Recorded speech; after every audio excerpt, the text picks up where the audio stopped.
शिक्षा को लेकर के उपस्थित हुई हैं। मैं आप सब लोगों से आग्रह करूंगा कृपया मोबाइल अपना साइलेंट मोड पे कर लें और आगे की कार्रवाई के लिए मैं रिक्वेस्ट करूंगा श्री रंजन साहब को, IPF रंजन, जो आगे का मंच संचालन करेंगे। रंजन साहब।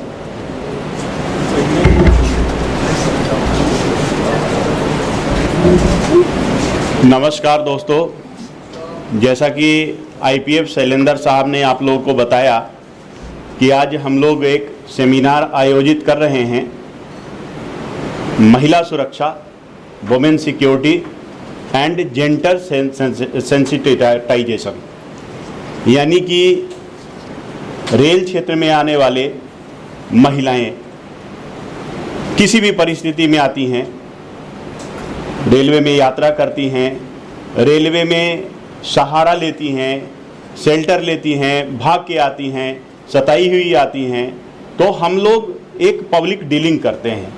रेल क्षेत्र में विभिन्न प्रकार के लोग आते हैं, महिलाएं, बच्चे, सब लोग आते हैं, गरीब तबके के लोग आते हैं, काम करने के लिए आते हैं, इवन बैगिंग, भीख मांगने के लिए आते हैं। तो हमारा रेलवे के क्षेत्र में जो महिलाएं और ख़ास करके बच्चे आते हैं, उनके साथ व्यवहार कैसा होना चाहिए। जैसा अभी मैडम बैठी हुई थी अभी चैम्बर में, और इन्होंने एक बहुत अच्छी बात कही और बहुत कायदे की बात कही कि पुलिस, खास करके हम लोग RPF को ये मान के इन लोगों को सौंपा जाता है कि इनके साथ आप दंडात्मक व्यवहार करेंगे, लेकिन सिर्फ दंडात्मक व्यवहार करना उचित नहीं होता। इनके साथ विभिन्न प्रकार के लोगों के साथ विभिन्न प्रकार की डीलिंग होनी चाहिए, और वो किस प्रकार की होनी चाहिए वो आगे मैडम आप लोगों को विस्तार में बताएंगी। सबसे पहले मैं मैडम का परिचय आप लोगों से करवा दूं। मैडम मिसेज शालिनी माथुर हैं। मैडम ऑनरेरी सेक्रेटरी हैं सुरक्षा, NGO एक चलाती हैं सुरक्षा नाम की, वो उसकी ऑनरेरी सेक्रेटरी हैं, लखनऊ की ही रहने वाली हैं, और इनका जो वर्क प्लेस है मेनली लखनऊ है, लेकिन ऑल ओवर इंडिया कहीं भी अपना प्रोग्राम करती हैं, अपने NGO के माध्यम से आती हैं, जाती हैं, और NGO के जितने इनके NGO के जितने कार्यकलाप हैं उसका जो है संचालन करती हैं। मैडम की क्वालिफ़िकेशन MA MBA हैं, अच्छी क्वालिफ़िकेशन, बहुत अच्छी, और संगीत विशारद की उपाधि भी इन्होंने हासिल की है। ये बहुत ख़ास बात है, संगीत विशारद की उपाधि आम लोग हासिल नहीं कर पाते हैं, ये बहुत ख़ास बात है। स्पेशलाइजेशन जैसा आप जानते हैं, ये महिला सुरक्षा के बारे में, चाइल्ड राइट्स के बारे में, यानी बच्चों के अधिकार, महिलाओं के अधिकार, और महिलाओं के प्रति जो हिंसा होती है उसको कैसे रोका जाए, गांव-गांव जाके, शहर में जाके, गली में जाके, मोहल्लों में जाके, ये मैडम इसके लिए समाज को, NGO का काम ही होता है समाज को जागरूक करना, समाज को आगे बढ़ाने में मदद करना, सरकार की सहायता करना। तो ये मैडम का जो है मेन रोल है, और इसके लिए मैडम को कई बार सम्मानित भी किया जा चुका है भारत सरकार के द्वारा।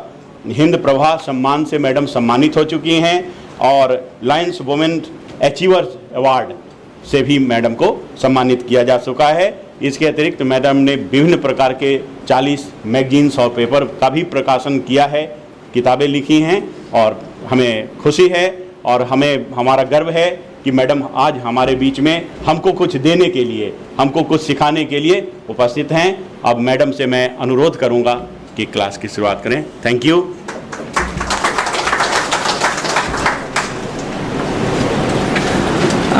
बहुत बहुत धन्यवाद इतना अच्छा सा इंट्रोडक्शन देने के लिए। हम लोग बहुत समय से ये मैं रखूं, इस ऊपर आ जाएगा। 85 में अपनी ये संस्था पंजीकृत की थी। तब इन संस्थाओं को NGO नहीं कहते थे। अभी तो अगर कहीं जाओ और कहो कि अच्छा आप NGO चलाते हैं, तो ये माना जाता है कि इनके पास बहुत से रुपए होंगे, ये चोरी करते होंगे, बहुत बदमाश होंगे, या ये। तो एक बार राजीव गांधी के समय में एक विमेन पर्सपेक्टिव प्लान बना था, तो उसमें ये कहा गया कि हम भी उसमें इनवाइटेड थे, जो लोग विमेन के बारे में काम कर रहे थे, तो उन्होंने कहा एनजीओ वाले इधर बैठ जाएं, तो हम गए ही नहीं। हमें पता ही नहीं था कि हम लोग एनजीओ किसको, क्योंकि हम लोगों ने ये संस्था जब बनाई थी तो हम लोगों ने तब भी हम सोचते थे, यही आज भी यही सोचते हैं, ये वॉलंटरी वर्क है। मैं ने अपना परिचय यहाँ लिखा अपने वॉलंटरी वर्क के माध्यम से। मैं क्रिप्को नाम की कंपनी में मार्केटिंग मैनेजर हूँ और मैं वहाँ से छुट्टी लेके या छुट्टी के दिन में अलग अलग जगह ये करने के लिए जाती हूँ लेक्चर्स देने। हमारा परिवार परामर्श केंद्र है जहाँ पे परमानेंटली काउंसलर्स बैठे रहते हैं। जो घर में हिंसा होती है, आज घरेलू हिंसा निवारण विधेयक और लॉ बना 2005 में, हम लोग ने 85 से वो काम शुरू किया था। और एक किस तरह से किया था, जैसे होता है ना डिस्ट्रेस डीलिंग, जैसे हम बीमार हो गए, किसी को 104 बुखार हो गया, तो वो कहाँ जाएगा, बड़े अस्पताल में जाएगा कि पड़ोस के डिस्पेंसरी में जाएगा या कैसे करेगा। तो एक तरह से डिस्ट्रेस डीलिंग से जो व्यक्ति परेशानी में है वो कहाँ जाए। औरत घर में पिट रही है, दहेज के लिए जलाया जा रहा है या बिना दहेज के लिए जलाया जा रहा है, लोग आपस में लड़ रहे हैं, कोई किशोरी बालिका त्रस्त है, वो कहाँ जाए। उस तरीके का हमने एक केंद्र खोला था। तो जब भारत सरकार ने एक योजना बनाई परिवार परामर्श केंद्र खोलने की, तो इंडिया का पहला परिवार परामर्श केंद्र केंद्र सरकार ने हमारी संस्था को दिया था।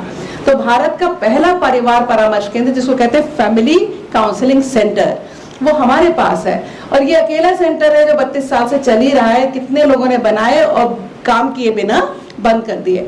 तो वॉलंटरी सेक्टर के लिए भी लोगों ने इतने दुरुपयोग करना शुरू किया कि वॉलंटरी सेक्टर भी बदनाम हो गया। तो हम लोग अपने तय जो काम सोचा है, क्योंकि ये मान के हम लोग चलते हैं कि जो समाज हमको कुछ देता है, हम आज यहाँ खड़े हैं तो हमारे टीचर्स ने हमें कुछ पढ़ाया ही होगा, जो हम आज पढ़े हैं, हमारे समाज ने हमको कुछ सिखाया होगा। किसी ने हमें गाना सिखाया, किसी ने हमें सोशियोलॉजी पढ़ाई, किसी ने साइकोलॉजी पढ़ाई, किसी ने इकोनॉमिक्स पढ़ाई, और समाज से हमने कुछ सीखा। तो हम वापस क्या दे रहे हैं, जो काम हम दफ्तर में करते हैं उसके पैसे हमको मिल जाते हैं, लेकिन उसके अलावा हमें क्या आता है। मैं ये बात से अपनी बात इसलिए शुरू कर रही हूँ कि मुझे जब भी कभी पुलिस वाले दिखाई देते, मैं जगजीवन राम एकेडमी में भी जाती रहती हूँ, इंदिरा भवन में भी जाती रहती हूँ, सब तरीके के डीजी पुलिस की भी ट्रेनिंग होती है, आईजी पुलिस की भी होती है, इंस्पेक्टर्स की भी, एसपीस की भी, सबकी होती है, उनमें भी जाती हूँ, डॉक्टर्स के यहाँ, बैंक मैनेजर्स के यहाँ, रिजर्व बैंक में, हर जगह मुझे लगता है कि इतने पढ़े लिखे लोग हैं, ये लोग वॉलंटरी सेक्टर से क्यों नहीं जुड़ते। हम बहुत छोटे थे तब से हम लोग जुड़े। हमारे ग्रुप में प्रोफेसर्स भी हैं, लॉयर्स भी हैं, ऑफिसर्स भी हैं। हर व्यक्ति अपने तय कुछ काम एक्स्ट्रा करे। अभी तो उस जमाने में 1980s का टाइम था।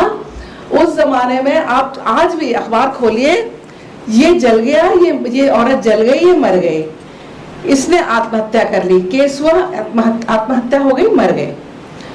उसके बाद आप देखेंगे कि अगले दिन उस बारे में कुछ आता है।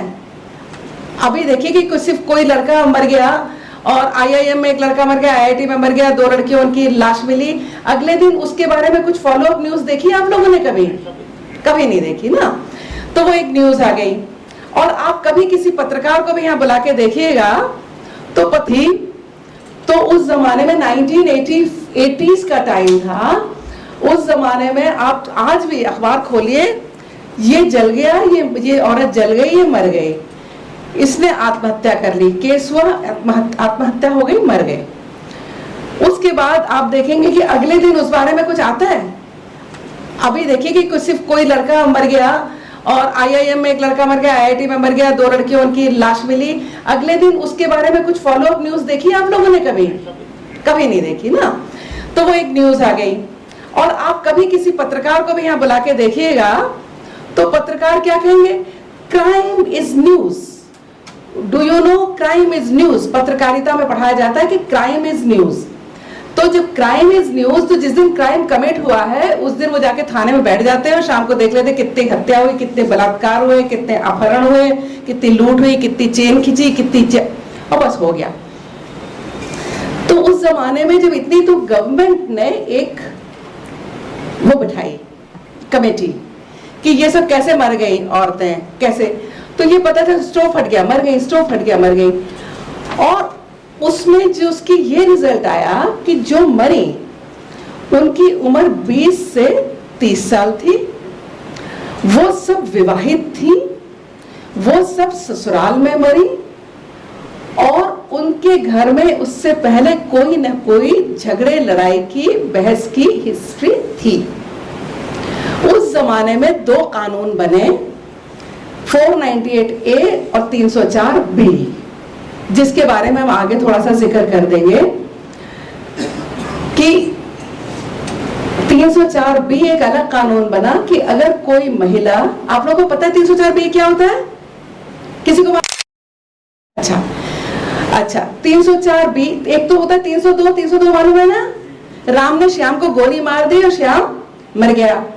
तो जब श्याम मर गया तो किसे सिद्ध करना पड़ेगा कि राम ने गोली मारी थी? श्याम के घर वालों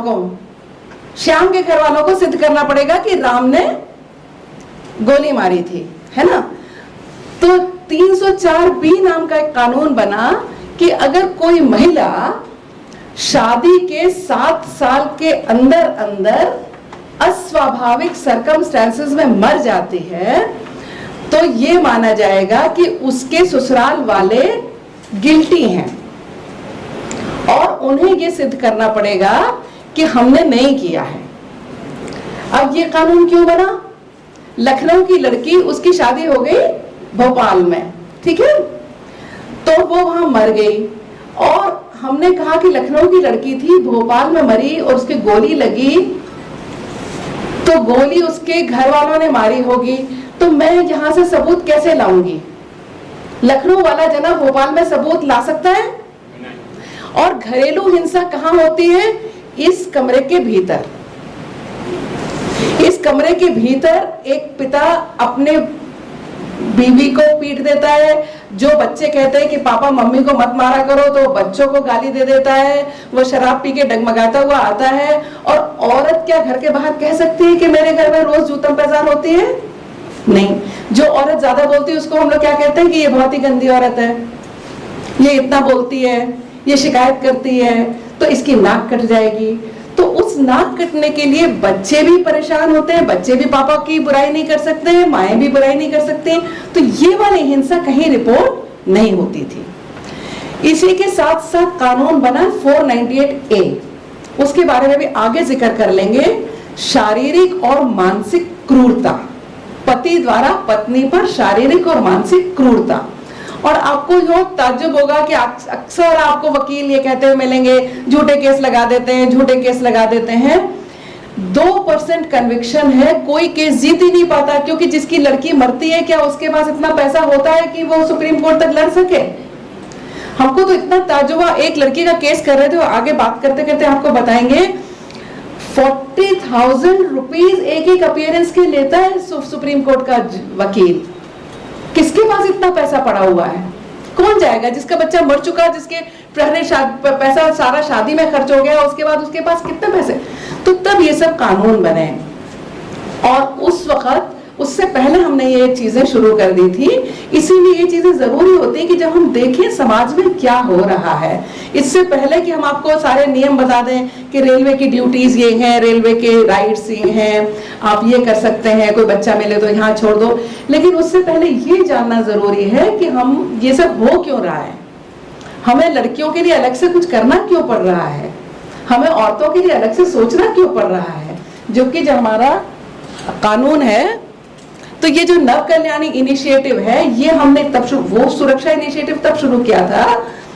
अब जब ये इनिशिएटिव हमने शुरू किया है जिसमें हम आदमियों के साथ, किशोर लड़कों के साथ, लड़कियों के साथ बैठ के कुछ कहानी पढ़ते हैं, कुछ नाटक पढ़ते हैं, नाटक करते हैं, कुछ कविताएं करते हैं। क्योंकि अब हम धीरे धीरे ये देख रहे हैं कि खास करके अर्बन एरिया में भी, रूरल एरिया में भी, ये जब से मोबाइल आए हैं तब से इसमें बहुत ज्यादा, जिस चीज को पहले पोर्नोग्राफी कहते थे, अमानवीय तरीके की नग्नता, अमानवीय तरीके की क्रिमिनलिटी। आप अगर टीवी में, अगर आपके पास आपने डिश टीवी लगा रखा होगा जो भी, या जो भी डैन, तो ऑन करो तो सबसे पहले क्राइम पेट्रोल, ये सावधान इंडिया, ये आ रहा होता है कि नहीं आ रहा होता है, पहला वही चैनल होता है। जैसे आप ऑन करेंगे, एक आदमी ने एक औरत को मार डाला, उसके 4 टुकड़े कर दिए, 4 टुकड़े करके बोरे में भर दिए, बोरे को फ्रिज में रख दिए, मतलब कितनी अमानवीयता आप दिखा सकते हैं, वो सब हर वक्त आता है। इस खुराक पे जो लोग पलेंगे, बड़े होंगे और देखेंगे, वो आखिर क्या सीख सकते हैं। इसलिए समूह में बैठ के कभी कहानी पढ़ लो, कभी आपस में चर्चा कर लो। तो ये चर्चा का ग्रुप हमने बनाया है कि जो धीरे धीरे अमानवीयता को खत्म करने के लिए, आपको लगता है कि ये चीज जरूरी है समाज में कि नहीं है, और इस चीज को बड़े पैमाने पे किया जाना चाहिए कि नहीं किया जाना चाहिए, ये तरीके का समूह आप लोग अपने साथ भी बना सकते हैं। 5 जो फ्रेंड्स हो, जो कभी कभी मिलते हो, किसी दिन बैठ जाओ, प्रेमचंद की कोई कहानी उठा के पढ़ लीजिए, कि ईदगाह पढ़ लीजिए, कि कफन पढ़ लीजिए, कि 2 बैलों की कहानी पढ़ लीजिए, और इस बारे में चर्चा कर लीजिए कि ये कहानी बहुत अच्छी थी, इसमें कहानी में क्या गुण है, इस कहानी में क्या चीज रह गई, और आज की दुनिया से इसका क्या संबंध है। तो तरह तरह पर अपने दिमाग को क्रिएटिवली कैसे यूज किया जाए, तो ये एक बहुत बड़ी समस्या है। इस समस्या, कई लोग ये कहते हैं कि आजकल पेरेंट्स नौकरी करते हैं तो बच्चे अकेले, ये बात भी सच नहीं है। सब पेरेंट्स नौकरी नहीं करते हैं, बहुत घरों में महिला घर में रहती हैं, उनका समय खाना बनाने में बीत जाता है, उनके बच्चे क्या कर रहे हैं। जो लोग 4 साल की लड़की को उठा के 4 लड़के ले जाते हैं, वो किसके लड़के हैं। हमारे पास एक ऐसा केस आया, उसमें एक लड़के की मां आके रोने लगी कि मेरे लड़के को बचा लो, और दूसरे 3 लड़के बदमाश थे, मेरा लड़का बदमाश नहीं था। मुझे पक्का मालूम है कि बाकी 3 की मां भी यही सोच रही होंगी कि मेरा लड़का बदमाश नहीं था, बाकी 3 बदमाश थे। किस तरीके की क्राइम हमारे यहाँ हो रहे हैं, क्राइम की उम्र कैसे घटती जा रही है, ये एक चिंता का विषय है। सिर्फ सरकारों को गाली देने से हम लोग ये समस्या का समाधान कर लेंगे? नहीं कर पाएंगे ना, कि कांग्रेस ऐसी है कि बीजेपी वैसी है। और अगर आप टीवी ऑन कर लीजिए, सबके घर टीवी होगा, तो एक हिंदू कैसे हैं और मुसलमान कैसे हैं, इसके अलावा आपने कोई डिस्कशन सुना है? तो ये कोई, क्या ये समाज की रियलिटी है? तो समाज की जो रियलिटी नहीं है उसके बारे में हम चर्चा कर रहे हैं, और समाज की जो रियलिटी है उसके बारे में। दहेज के लिए हमें लड़की के लिए बहुत पैसे इकट्ठे करने पड़ते हैं। आपने कभी टीवी में कोई प्रोग्राम देखा इसका? नहीं देखा। हमारी संस्था का नाम है सुरक्षा दहेज मांग विरोधी संस्था, जो हमने तब शुरू की थी, और आज आप देख रहे हैं कि वो समस्या घटी नहीं, बढ़ रही है, और जब जहां कम हो रही है वो दूसरे रीजंस हैं। तो इसलिए आज हमारा विषय है जेंडर सेंसिटाइजेशन। तो ये हमने जो नव कल्याणी का ये काम है, आओ बात करें, आओ साथ चले, पढ़े किताबें नई पुरानी, मिलकर लिखे नई कहानी। ये हमने बनाया है कि कोई भी, और हम आपको आह्वान करेंगे कि आप अपने यहाँ कोई भी 4 लोग मिलके, 5 लोग मिलके इस तरीके की करना शुरू करिए। आप खुद देखेंगे कि आपके बच्चे आपको ऐसा करते देखेंगे, तो बच्चे ये सीखेंगे कि ये भी एक तरीका है। अखबार खोलने का मतलब ये नहीं है कि उसमें घटनाएं सिर्फ अपहरण और लूट और चेन खींचना, और यहाँ लाश मिली और वहां लाश मिली और इसने इतने पैसे खाए। इसके अलावा समाज इससे बेहतर भी है। जब हम बेहतर समाज बनाने की कोशिश करते हैं तब बेहतर समाज बनता है। Sensitization on discrimination and violence faced by women and road towards equality। Railway station तक गई, मैं ड्राइव कर रही थी, तो उन्होंने मुझे हजरतगंज में मुझसे पूछा, कहने लगी शालिनी तुम्हारे यहाँ लेडीज सड़क पे निकलती नहीं है क्या? तो मैंने कहा अरे मैंने कहा निकलती क्यों नहीं, मैं खुद ही कार चलाते हुए जा रही हूँ आपको। तो मैंने रियलाइज किया, जब मैं बेंगलोर गई तो मैंने देखा कि अगर बेंगलोर में 50 आदमी है तो 50 औरतें हैं सड़क पे। लखनऊ में अगर 100 आदमी है तो 20 औरतें या 10 औरतें हैं सड़क पे। तो हमें ये चीज हमने ध्यान ही नहीं दी, हमें लगा ही नहीं कि यहाँ की लड़कियां कम मात्रा में सड़क पे निकलती हैं। हम इस बात पे ध्यान ही नहीं देते कि एक क्लास में ज्यादा आदमी और कम औरतें कैसे हैं। हम इस बात पे ध्यान ही नहीं देते कि रेल पे ज्यादा आदमी क्यों है, और इक्वल है। जब हमारा संविधान कह रहा है सब इक्वल है, तो इसका मतलब कोई ना कोई सर्कमस्टेंसेस ऐसी हैं, कोई ना कोई परिस्थितियां ऐसी हैं, उनका कॉन्फिडेंस कम है, उनको अलाउड नहीं है। आप लोग बताइए कि कम लोग बाहर की दुनिया में कम औरतें क्यों दिखाई देती हैं? क्या आंसर होगा? शिक्षा है और थोड़ा इसका शिक्षा इसका है। और शिक्षित होने के बाद भी जब लड़की की शादी हो जाएगी तो कहेंगे मेरा लड़का तो 30,000 कमा रहा है, तुम्हें कमाने की कोई जरूरत है, तुम घर बैठो।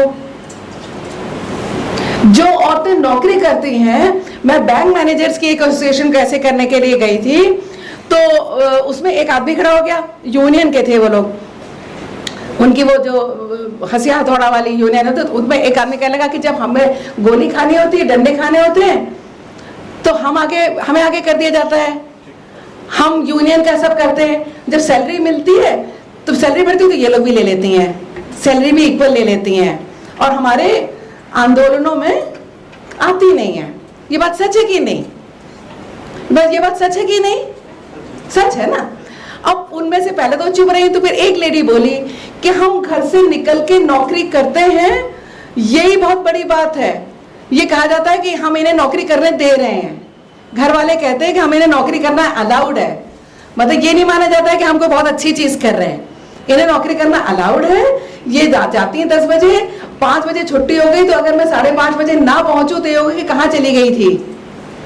तो अगर 5 बजे छुट्टी हुई है तो मुझे 5:30 बजे घर होना है। हम ये कैसे कहते हैं कि हम यूनियन की एक्टिविटी में चले गए थे या हम किसी और एक्टिविटी में चले गए थे? घर से निकलने से पहले औरत को ये भी देखना पड़ता है कि आटा मार के फ्रिज में रखा है कि नहीं, कि अगर मेहमान आएंगे तो उनके लिए सब्जी बनी हुई रखी है कि नहीं, अगर कोई बीमार है तो उसकी दवाई दे चुके ससुर की कि नहीं, कि कल को बच्चों के टिफिन का डिब्बा रखा है कि नहीं। ये सब करने के बाद वो यहाँ पे एक वर्कर की तरह आती है और उसके बाद वो घर के, तो जो काम कर रही है कार्यशील महिला है और जो घर में रह रही महिला है, इन सब की चीजों में बहुत फर्क। मैं इन्हें ये उदाहरण इसलिए दिए कि ये वो चीजें हैं जिन पे हमारा ध्यान नहीं जा। कितने लोग हैं जिन्होंने इस बात पे ध्यान दिया था और कितनों ने नहीं दिया था? हाथ उठाओ। नहीं, लेकिन कितने लोगों ने ये बात रियलाइज करी थी? जो बात मैंने आज कही है, इतनी बात को आप लोग रोज देखते हैं, जानते हैं, सोचते हैं कि नहीं ये कोई इंपॉर्टेंट चीज नहीं है। सच बात यह है कि इस चीज को कोई ध्यान देने लायक बात नहीं समझता।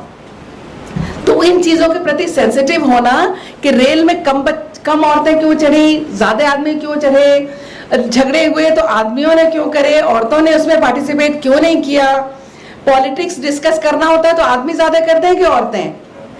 आदमी ज्यादा करते हैं। जबकि आप लोग कोई मुलायम सिंह यादव हैं, आप लोग कोई राहुल गांधी हैं, आप कोई मोदी हैं, आपका कोई मन है कि आप कभी पॉलिटिक्स में जाएंगे? कितने लोग जाएंगे? आप में से कोई पॉलिटिक्स में जाएगा? हाथ उठाए। नहीं। लेकिन अगर अभी हम पॉलिटिक्स डिस्कस करने के लिए कह देंगे तो पुरुष ज्यादा इंटरेस्ट लेंगे कि महिलाएं? पुरुष लेंगे। क्यों? क्योंकि उन्होंने बाहरी दुनिया को अपनी दुनिया समझा है।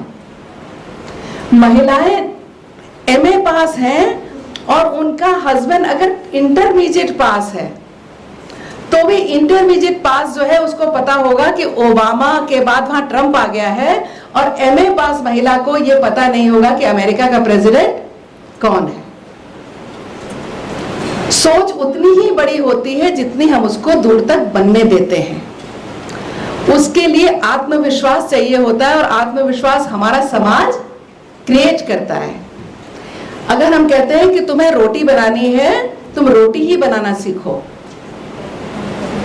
तुम्हें पोछा लगाना है, तुम पोछा ही लगाना सीखो, तो हम उसके आगे नहीं सोच सकते।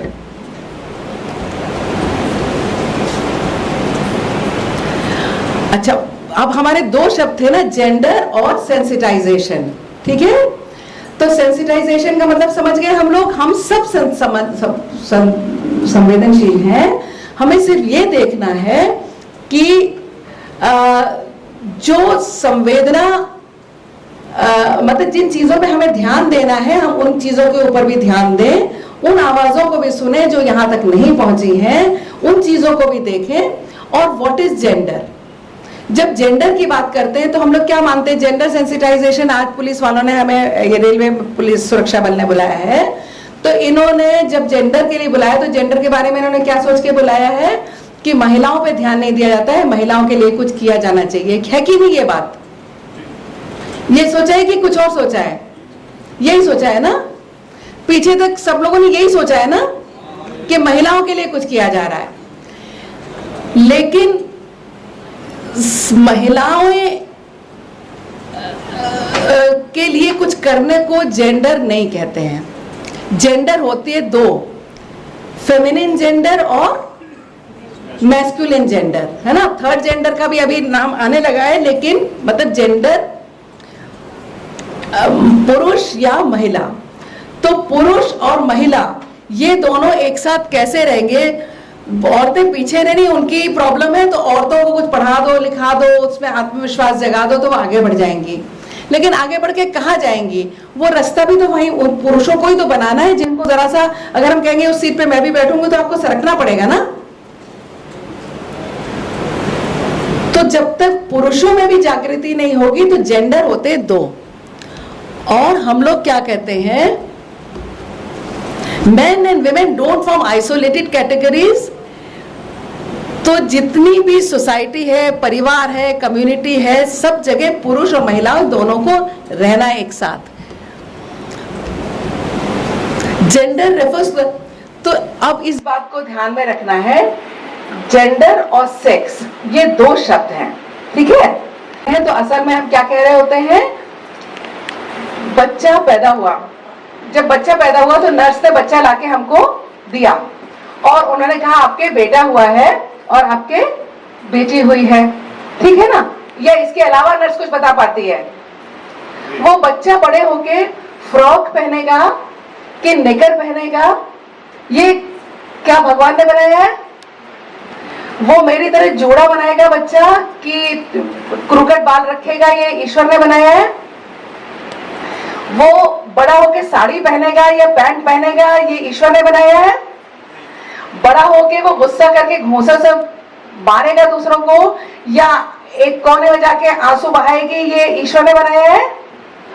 वो लड़का गुस्सा आने पे खूब गालियां देगा और आगे बढ़ बढ़ के दूसरे मोहल्ले के लड़कों को पीटने के लिए जाएगा और लड़की की को छेड़खानी होगी और छेड़खानी हो जाएगी तो एक कमरे में बैठ जाएगी, ईश्वर ने बनाया है?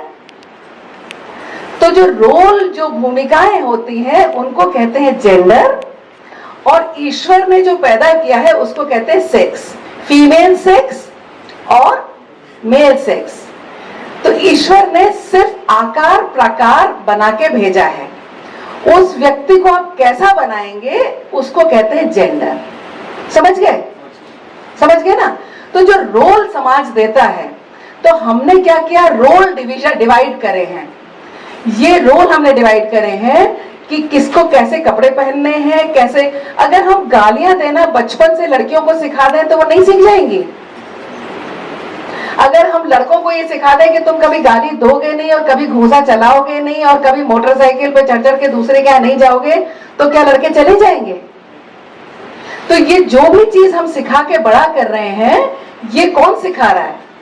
ये ईश्वर का दिया हुआ नहीं है, ये समाज का बनाया हुआ है। तो जो समाज का बनाया हुआ है भूमिकाएं, उसको कहते हैं जेंडर, और जो ईश्वर का दिया हुआ है वो है सेक्स, ठीक है। जो मतलब सेक्स इज बायोलॉजिकल। ईश्वर ने बायोलॉजी में क्या है, हम कहेंगे आदमी लंबे चौड़े हट्टे कट्टे होते हैं और औरतें छोटी छोटी होती हैं। क्या ये बात सच है?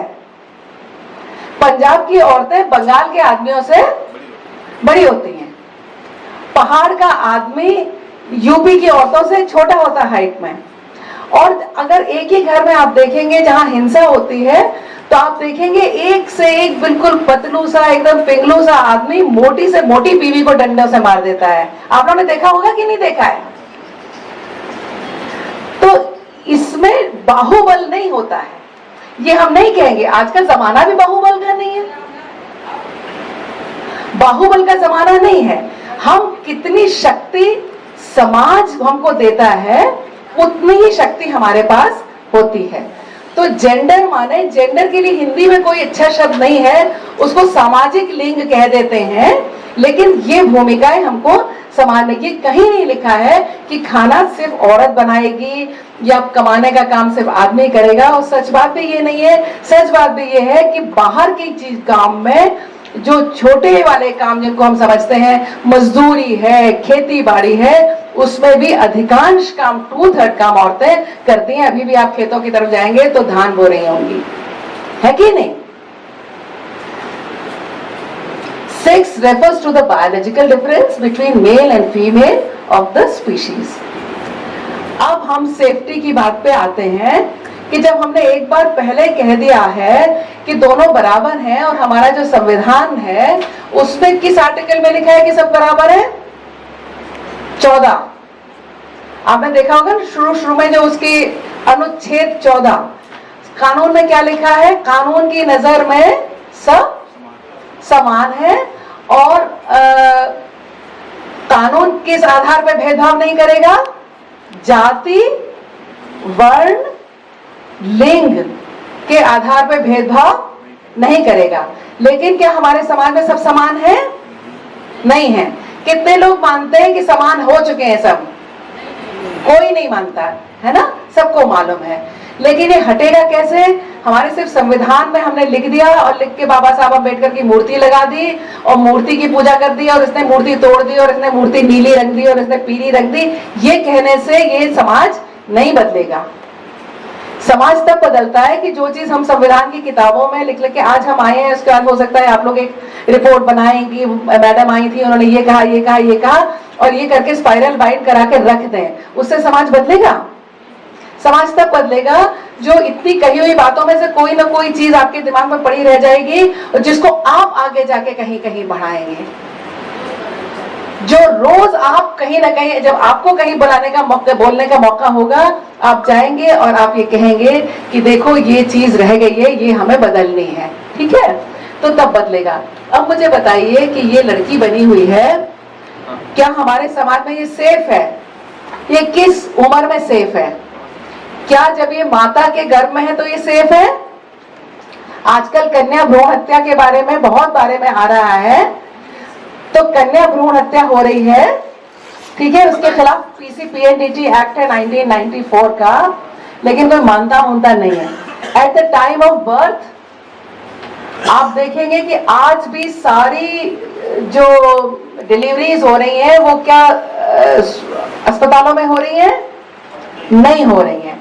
आज भी दाई आती है और वो जंग लगे हुए ब्लेड से नाल काट दी और उसमें सेप्टिक हो गया और अम्मा मर गई। एक अम्मा मर गई तो दूसरी अम्मा आ गई और फिर आपस में ही झगड़े होते रहे, पिता शराब पी के लौट रहे हैं। ये तो हम लोग सिर्फ गरीब के बारे में बात करते हैं।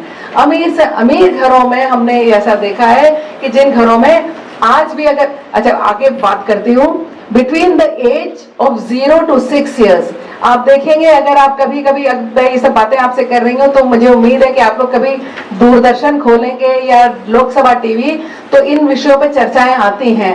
तो आप ये देखेंगे कि जो टीकाकरण होता है वो भी महिलाएं और पुरुष, अव्वल तो आदमी जब घर में कोई बीमार पड़ता है तो आदमी कभी अस्पताल ले ही नहीं जाता है अपने परिवार वालों को। अस्पताल कौन लेके जाता है? आमतौर पर औरतें ही ले जाती हैं। यहाँ पे हमने एक स्टडी कराई थी डिपार्टमेंट ऑफ जेरियाट्रिक्स में, मेडिकल कॉलेज का, जब वृद्धावस्था को जेरियाट्रिक्स कहते हैं, तो उन्होंने विभाग खोला है। 100 में से 80 पापाओं को उनकी बेटियां अस्पताल लेके आई हैं जो मैरिड हैं। बहुत सी मैरिड हैं, बहुत सी अनमैरिड हैं। और उन फादर्स से हमने पूछा कि आपने अपनी प्रॉपर्टी किसके नाम लिखी है? उन सब फादर्स ने अपनी प्रॉपर्टी अपने बेटे को दी है। फादर्स ने अपने मकान दुकान अपने बेटे को दिए हैं और जब इलाज कराना था तो उनकी बेटियां उनके साथ आई खड़ी रहती हैं। और इसके बावजूद उनको इस बात का बिल्कुल एहसास नहीं है कि हमें अपनी प्रॉपर्टी में से कुछ चीज अपनी उस बेटी को भी दे देना चाहिए जो अपने घर से झगड़ा करके या अनमैरिड रह के या किसी तरीके से मेरा इलाज कर रही है और मेरा बेटा मेरे लिए नहीं कर रहा है। अगर हम कहते हैं कि आपका बेटा नहीं कर रहा है, बेटा तो बहुत अच्छा है, बहू खराब है। तो ये एक तरीके की मानसिकता है जिससे हमें छुटकारा पाना है। कोई 30 साल के आदमी को कोई औरत खराब कर देगी, 45 साल के आदमी को कोई औरत खराब कर देगी। जो खराब है वो खराब है, जो अच्छा है वो अच्छा है। जिसको करना है वो तो करेगा। तो एक चीज के लिए दूसरे को दोषारोपण करना, चीज को ना रियलाइज करना, विवेक को इस्तेमाल करना बहुत बड़ी चीज है। सेंसिटाइजेशन का मतलब है चीज को समझो और अपनी बुद्धि से कहो। सब क्या कह रहे हैं वही दोहराओगे तो समाज नहीं बदलेगा। 7 से 12 साल की लड़की है या 13 से 18 साल की लड़की है या 19 से बड़ी लड़की है, कहीं सेफ है? किसी उम्र में सेफ है? नहीं है ना। अब मुझे ये बताइए कि उसको किससे खतरा है? पुरुषों से खतरा है। ये कहते हुए हम लोगों को शर्म महसूस हो रही होगी, थोड़ी थोड़ी हो रही होगी ना, कि हमारा समाज ऐसा है कि हमारे समाज की 50% लोगों को बाकी 50% लोगों से इतना खतरा है कि वो कहीं सेफ ही नहीं है, और उससे उन 50% को फायदा हो रहा है। वो जो आदमी दूसरे की लड़की को छेड़ रहा है, वो आदमी इस बात से परेशान है कि मेरी लड़की को कोई ना छेड़ दे।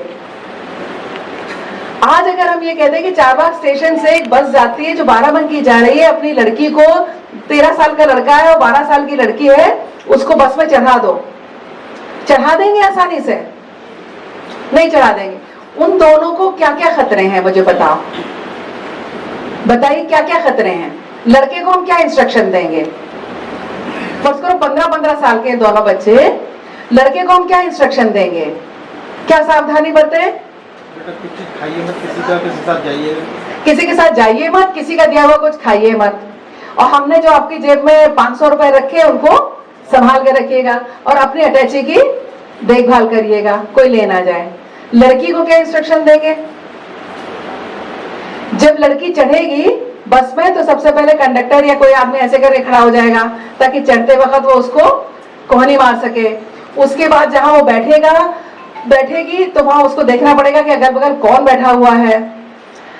जब बस चल रही होगी तो ड्राइवर जैसे ही ब्रेक लगाएगा तो जो सबसे बुढ़ा आदमी यहाँ खड़ा होगा वो अपना डंडा छोड़ के हमारी लड़की की गोदी में गिर जाएगा, और पूरे समाज में बैठे हुए कोई आदमी ये नहीं कहेगा कि तुमको गिरने के लिए वही जगह मिली थी। कोई कुछ नहीं कहेगा, जो 70 लोग बैठे हैं वो देखते रहेंगे। आपने अक्सर देखा होगा कि उसमें कोई एक मिडिल एजेड सी लेडी होगी या कोई बड़ी सी औरत होगी, वही कहेगी कि तुम यहाँ क्यों गिर रहे हो, तुमको तुम्हारी आंखें नहीं है क्या?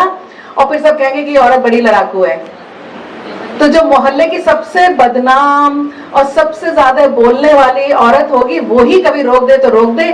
अगर 70 में से 70 आदमी ये कहेंगे क्या बदतमीजी हो रही, तो बदतमीजी होगी? नहीं होगी। लेकिन हम लोग ये सोचते ही नहीं है, हम लोग ये सोचते ही नहीं है कि ये हमारी ड्यूटी। अगर एक बार, कई बार ऐसा होता है कि हम लोग सोचते हैं किसी जगह ये कल्चर है, किसी जगह ये कल्चर है।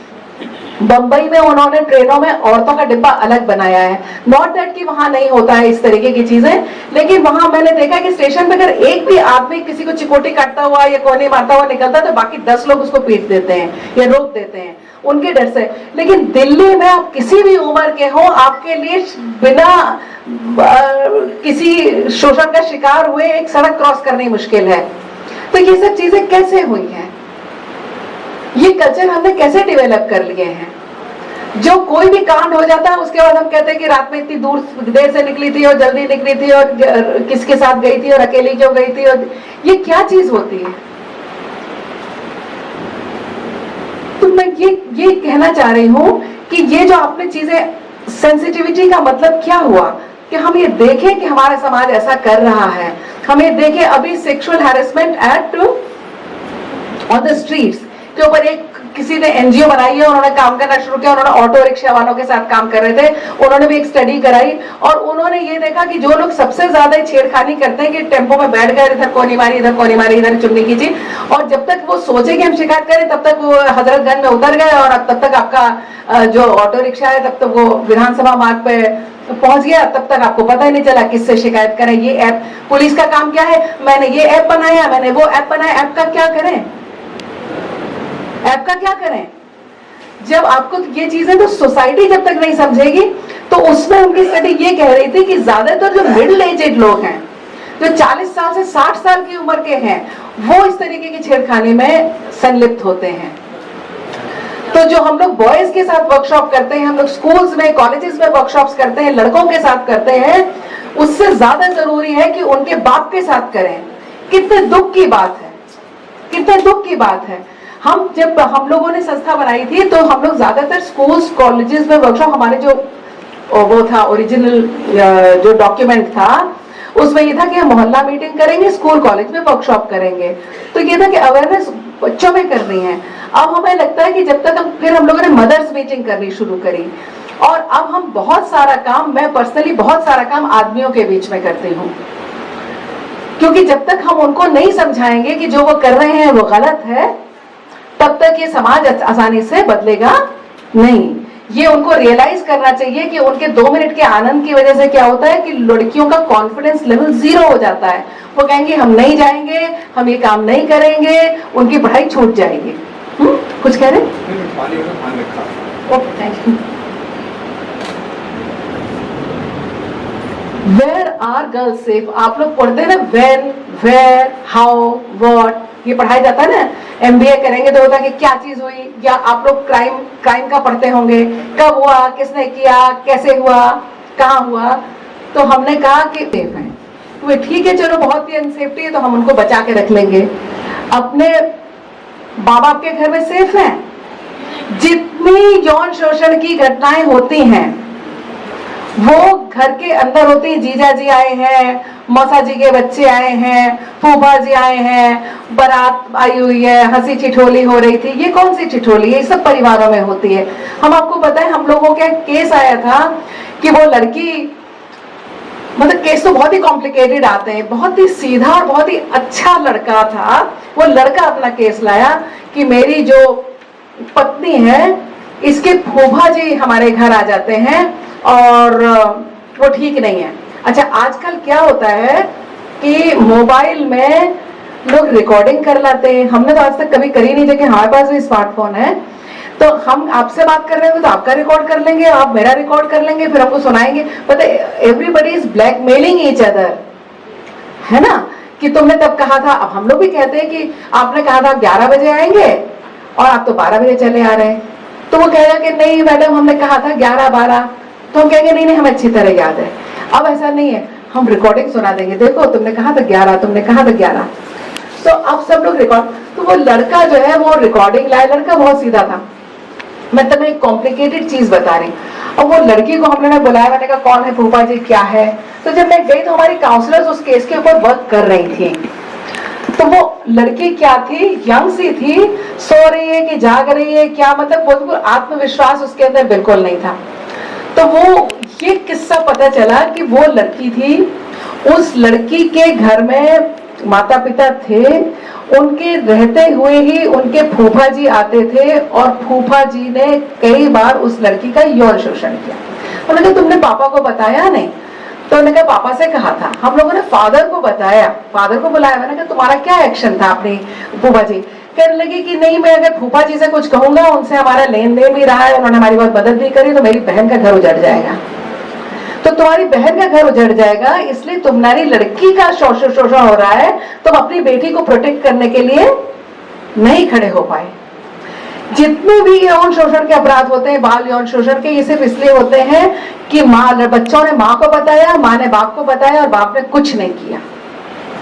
माँ चुप रही, माँ ने कहा बेटा चुप रहना सीख लो, हम लोग को चुप रहना है, और बाप ने कुछ नहीं किया। तो उस फूफा का आना तक उन्होंने बंद नहीं कराया था। धीरे धीरे धीरे धीरे वो एक ऐसी आदत सी पड़ गई कि उस लड़की की शादी के बाद भी फूफा 2 बार घर आया। और उस लड़के ने हमसे कहा कि हम इसके साथ नहीं रह पाएंगे, तो हमारे को इससे तलाक लेना है। और वो लड़की जो थी, फाइनली तलाक तो कराया ही हम लोगों ने। उस लड़के की कहानी अलग थी। उस लड़के की माँ जो थी, उनको उनके पापा ने निकाल के बाहर खड़ा कर दिया था। तो वो उन्होंने बेचारों ने बहुत परिश्रम से अपने लड़के को पाल के बड़ा किया था। तो वो लड़का भी कह रहा था, वो लड़का भी बहुत कम आत्मविश्वास का लड़का था, कहने लगा मैं कमा रहा हूँ, सब कर रहा हूँ, लेकिन मैं इतने झगड़े नहीं कर सकता और मेरे में भी इतनी ताकत नहीं है कि मैं खड़ा होकर तलाक का मुकदमा लड़ूं, इसलिए मैं आपके पास आया हूँ। तो हम लोगों ने सेक्शन 13B में म्यूचुअल कंसेंट से उनका तलाक कराया। इसमें भी मुझे अफसोस ही हुआ, क्योंकि उसमें लड़की को भी, हम अगर ये कहेंगे लड़की दुराचारी थी, ये कह के हम उस केस को सावधान इंडिया में नहीं देना चाहेंगे। क्यों आपने 10 साल की उम्र से उस लड़की को उसी प्रकार से पलने दिया है? She has not seen any other thing। जिस वक्त बच्चों के खेलने का समय होता है, जिस वक्त बच्चों के कूदने का समय होता है, जिस वक्त वो वॉलीबॉल खेल सकती थी, जिस वक्त बैडमिंटन खेल सकती थी, जिस वक्त कहानी पढ़ सकती थी, उस समय आपके फूफा जी उसके साथ ये दुराचार कर रहे थे और पूरा घर देख रहा था। तो ये एक बात नहीं है, ये बहुत लोग सह रहे होते हैं। ये बहुत दुखद है जब आप कभी काउंसलिंग सेंटर खोल के बैठेंगे तो आपको पता चलेगा कि आपके पास बड़े बड़े ज्वेलर्स से लेके आईएएस ऑफिसर से लेके 2 प्रोफेसर से लेके स्लम एरिया तक के लोग आते हैं, और सब हम लोग सामाजिक समस्या को सामाजिक समस्या समझते ही नहीं है। हमें सिर्फ इतना मालूम है कि हमारी तनख्वाह 10,000 थी, अब 11,000 हो गई, या 20,000 हो गई, या 25,000 हो गई। दुनिया इससे बहुत अधिक बड़ी है। तो पेरेंट्स के यहाँ होता है जितना भी बाल यौन शोषण होता है। जब लड़की ससुराल जा रही होती है, इंडिया एक ऐसा कंट्री है कि जब लड़की ससुराल जा रही होती है तो सबका दिल भर आता है। भर आता है कि नहीं भर आता है? पहले लोग रोते भी बहुत थे, अभी भी रोते हैं। पूरे वर्ल्ड में शादी के टाइम पे रोने का ओकेजन नहीं होता है। आप लोगों ने देखा होगा वेस्ट में बहुत खुशी से लोग शादी करके एक नया घर बसाने के लिए जाते हैं।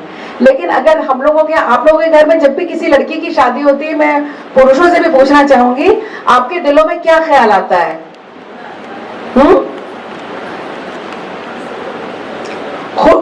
क्या होता है? मन भर जाता है। नहीं, क्या सोचते हैं? चिंता होती है लड़की सुखी रहेगी नहीं। आदमियों के मन में भी ये बात आती है कि नहीं, हमारी बहन सुखी रहेगी कि नहीं, ये ख्याल आता है कि नहीं आता है? कितने आदमियों के मन में ये ख्याल आता है? वो लोग हाथ उठाइए। आप लोग तो हाथ नीचे करके बैठे, कोई एक्सरसाइज नहीं करता है जरा से भी।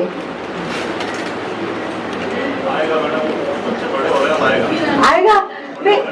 बहन, जब बहन की शादी हुई, भतीजी की शादी हुई, दिल में ये ख्याल आता है कि नहीं आता है कि इसको पता नहीं कैसे रखा जा रहा होगा? तो हमारे यहाँ ये जो एक चीज है कि ये जा रहा है, तो इसका मतलब ससुराल is a dangerous place.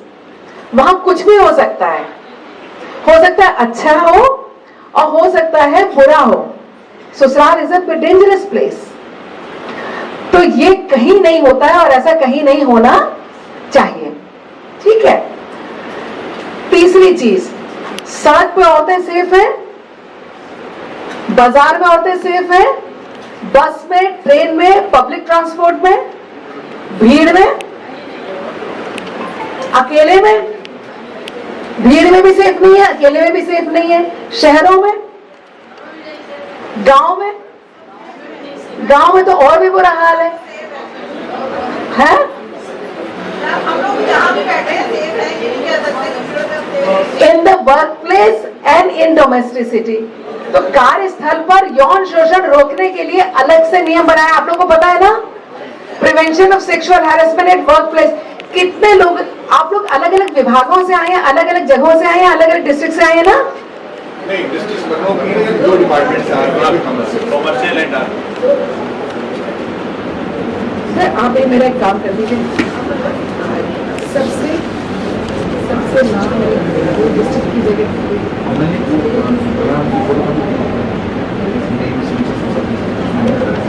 Mobile number. अपने विभागों में कार्यस्थल पर यौन शोषण रोकने की कमेटी बनाई गई है? जहां नहीं है वहां बनवा लीजिएगा। Why are they not safe? क्या रीजन? बायोलॉजिकल है। हम लोगों ने कहा कि बायोलॉजिकल नहीं है। भाई कोई आदमी 6 फुट का है तो क्या 5 फुट की औरत को घूंसों से मार देगा? बायोलॉजिकल नहीं है। ये जेंडर बेस्ड है, ये सेक्स बेस्ड नहीं है।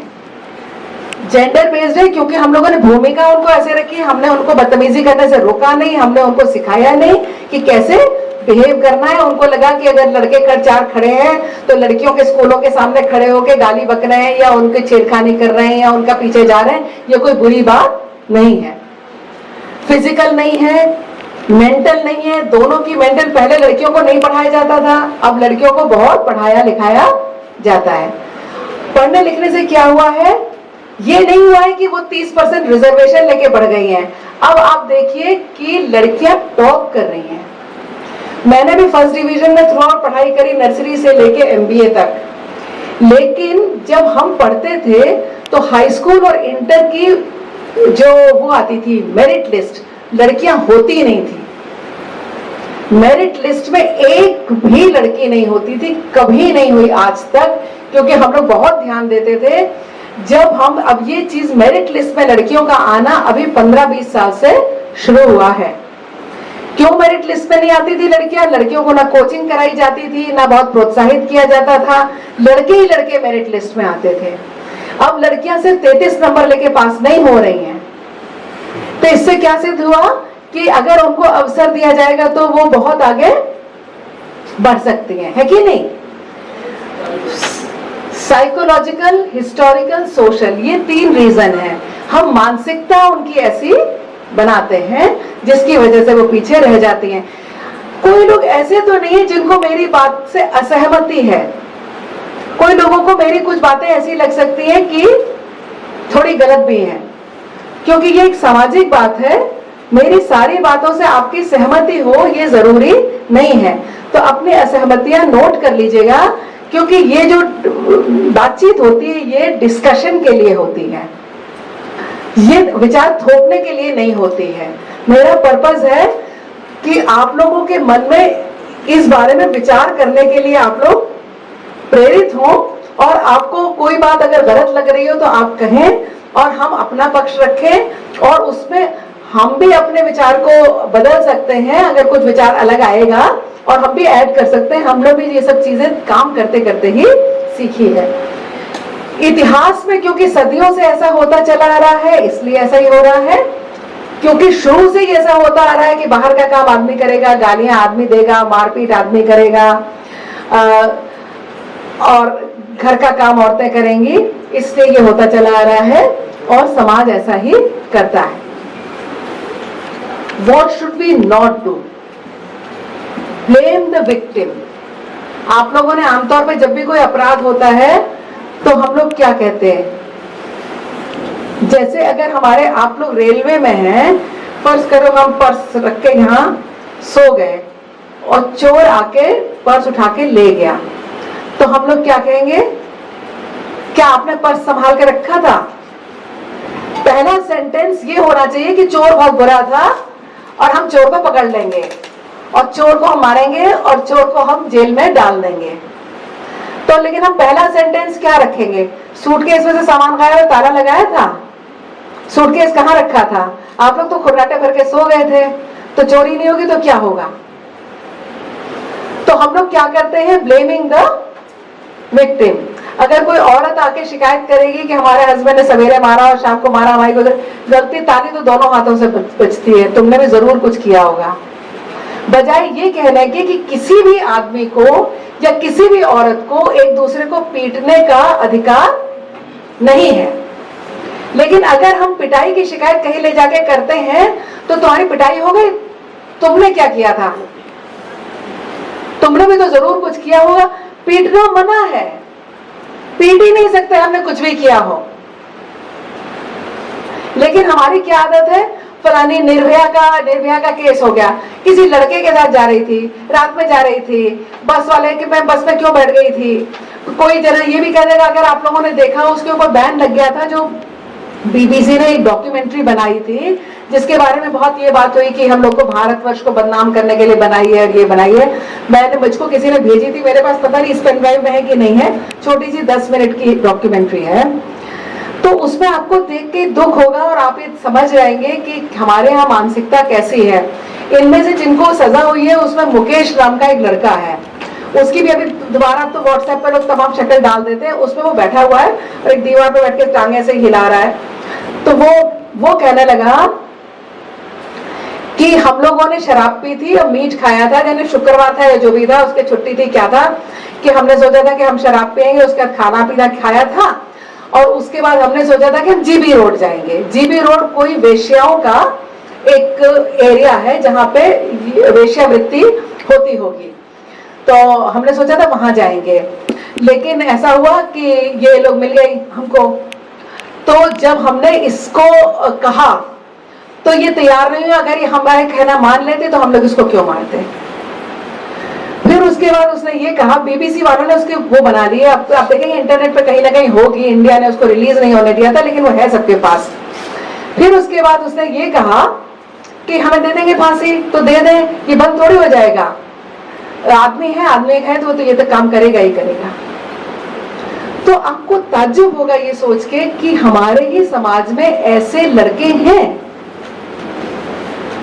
जिनको ये बुरा भी नहीं लगा। जिनके ऊपर केस चल रहा है तो उनको ये नहीं हुआ गिल्ट का एहसास होना। एक तो हुआ कि हमने मुंह से हम यहाँ जा रहे थे, हम ये चीज उठा के ले गए और बाद में हमको अफसोस हुआ कि हमें नहीं ले जाना चाहिए था। तो ये वो लोग नहीं है। तो ये वो मानसिकता है जो कई लोगों की है। तो जो लोग समूह में क्राइम करते हैं उनको ये लग भी नहीं रहा है कि ये सामूहिक क्राइम नहीं करना चाहिए। इसीलिए जब पूरे विश्व में कहीं ना कहीं इंडिया की बदनामी होती है और कहते हैं कि रेपिस्तान है, फलाना स्थान है, और हम लोग ये कहते हैं कि नहीं ये बात सच नहीं है, इस प्रकार की घटनाएं बाहर भी होती हैं। लेकिन मैं बाहर की कंट्रीज में भी बहुत गई हूँ। मैं आपको ये बताऊं कि वेस्ट में क्या क्राइम होता है और इंडिया में क्या क्राइम होता है। ये तो हम नहीं कह सकते कि वहां मर्डर नहीं होता होगा या लूट नहीं होती होगी। ये ना समाज इन क्राइम्स को बहुत गंदा समझता है। हमारे भारतवर्ष में क्राइम अगेंस्ट वुमेन को कोई बुरा नहीं समझता है। बहुत लोग बहुत आसानी से ये बात कह देते हैं कि यहाँ आम आदमी अपनी बीवी की पिटाई करता है। कितने लोगों को ये मालूम है कि आम आदमी यहाँ पे 100 में से कम 60 आदमी गुस्सा आने पे अपनी बीवी की पिटाई कर देते हैं। कितने लोग इस बात को जानते हैं? वो लोग हाथ उठाएं, महिलाएं भी पुरुष भी। कितने लोग ये जानते हैं? और लंबा लंबा हाथ उठाओ, मुझे भी खुशी होगी। आप लोग नहीं मानते हैं क्या? मानते हैं ना? जो लोग मानते हैं हाथ उठा लो। इतना आलस मत करो तुम लोग। 60 नहीं 80, 60 से भी ज्यादा। यूं तो कहा जा रहा है, जो हम लोग रिपोर्ट बनाते हैं उसमें तो 90 आ जाता है कि कभी औरतें कहती है 90% औरतों ने कहा कि कभी ना कभी हमने मार खाई है ना। लेकिन इसके बावजूद हमें ये नहीं लगता है कि ये एक बहुत बड़ी प्रॉब्लम है। हम लोग भ्रष्टाचार को सबसे बड़ी प्रॉब्लम मानने के लिए तैयार हो जाते हैं। रिश्वतखोरी को, चोरी को सबसे बड़ी, रिश्वतखोरी को बहुत बड़ा अपराध मानने को तैयार हो जाते हैं। लेकिन एक औरत बात बात पे रोज चाटा खा लेती, इस चीज को हम समाज की सबसे बड़ी समस्या अगर ये है मैं कहूं तो कोई मान लेगा? तो एक बार मैं बाहर से लौट रही थी तो यूएन में काम करते हुए महिला मेरे साथ ट्रैवल कर रही थी हवाई जहाज में। तो उसने कहा आप क्या काम करती हैं? हमने कहा वायलेंस अगेंस्ट विमेन के लिए रोकने की कोशिश कर रहे हैं। तो उसने हमसे कहा कि आप इंडियन है ना, साड़ी पहने हुई थी तो कोई भी जान देता है कि इंडियन है। अमेरिका में जाओ तो सबसे पहले बताना पड़ता, मतलब वहां ये है कि ये इंडियन है, ये जर्मन है, ये फ्रेंच है। जैसे हम लोग कहते हैं ना हमारी कंट्री में विविधता है। लेकिन जब आप अमेरिका जाएंगे ना तब आपको पता चलेगा विविधता क्या होती है। वहां जैसे ये क्लास है आपका, हमारा क्लास है, सबके बाल काले हैं, है ना। वहां किसी के बाल भूरे होंगे, किसी के और हल्के भूरे होंगे, किसी के सफेद होंगे, किसी के, तो आपको पता चलेगा बिल्कुल रेसेस ही अलग अलग तरीके के वहां, मतलब पूरे वर्ल्ड के 2-2, 4-4 लोग रहते हैं। तो इतनी विविधता के बावजूद उन लोगों ने ये माना है कि औरत को मारा पीटा जाए, ये बहुत गलत बात है। हमारे भारत में हम लोगों ने इसको सबसे बड़ी समस्या नहीं माना है। इसलिए 100 में से 50% लोग हमारे समाज में पिछड़े हुए हैं। पिछड़ा हुआ वर्ग, जो सबसे बड़ा पिछड़ा हुआ वर्ग कौन है? महिला। हर महिला अपने पुरुष से पिछड़ी हुई है। शेड्यूल्ड कास्ट महिला शेड्यूल्ड कास्ट पुरुष से पिछड़ी हुई है। ओबीसी महिला ओबीसी पुरुष से पिछड़ी हुई है। शर्मा जी की बीवी शर्मा जी से पिछड़ी हुई है। वर्मा जी की बीवी वर्मा जी से पिछड़ी हुई है।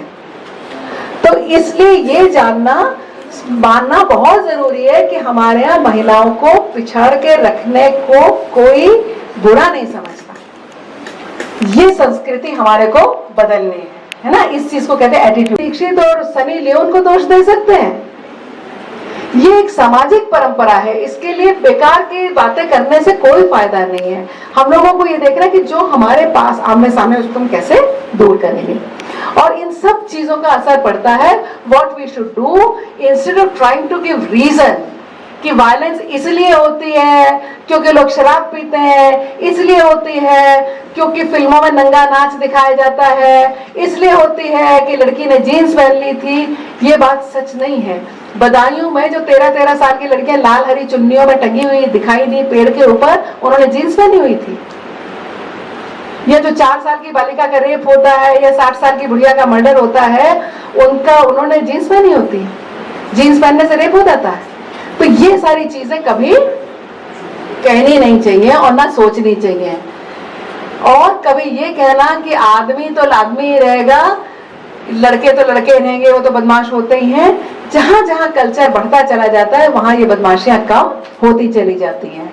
तो आप देखेंगे कि जैसे जब हम लोग स्टडी करते हैं, जो पढ़े लिखे लोग हैं, ऐसा नहीं है कि वो भी कम क्रूरता करते होंगे, उनमें भी आपस में लड़ाइयां होती हैं मियां बीवी की, लेकिन फिजिकल वायलेंस बड़े होते होते कल्चर के साथ कम होती जाती है, गाली गलौज कम होती जाती है, शोषण के दूसरे तरीके निकल आते हैं कि बीवी को खर्चा नहीं देंगे या उसका मोबाइल छीन लेंगे या उसको बातचीत नहीं करने देंगे किसी से, लेकिन जितनी क्रूरता होती है वो धीरे धीरे घटती चली जाती, सोफिस्टिकेशन आता चला जाता है। Always remember, women and men are equal persons and must be treated so। हमेशा याद रखें कि औरत और आदमी इक्वल पर्सन्स हैं। इक्वालिटी का हम लोग ने सिर्फ संविधान में नाम लिखा है, लेकिन हमारे समाज में नहीं है। और इसी बात को अपने गांठ में बांध के ले जाइए। और ये चीज बहुत प्राचीन काल से कल्चर में चल रही है। कल्चर क्या कहता है, मैंने सर ने बताया था मैंने MBA किया है, उससे पहले मैंने MA किया था। MA मैंने संस्कृत में किया था। तो प्राचीन संस्कृति बहुत अच्छी थी और अभी बहुत ही गंदी हो गई है, या प्राचीन बहुत ही गंदी थी अभी बहुत अच्छी हो गई, ये बात इतनी सच नहीं है। हम लोग परंपरा से 3 चीजें सीखते चले आ रहे हैं प्राचीन ग्रंथों से लेके आज तक, शिक्षा, सत्ता और संपत्ति। इन 3 चीजों से स्त्रियों को वंचित रखा गया और इसका प्रावधान हर एक धर्म में किसी न किसी प्रकार से था। पहले धर्म का मतलब सिर्फ पूजा पाठ को नहीं कहते थे। धर्म माने रीति रिवाज भी, धर्म माने पूरी पढ़ाई लिखाई भी, एथिक्स भी, क्या करना है क्या नहीं करना, उन सबको धर्म में ही माना जाता था। धर्म माने ethics, what to do and what not to do. ठीक है, तो शिक्षा से औरतें वंचित थी, सत्ता से औरतें वंचित थी और हैं।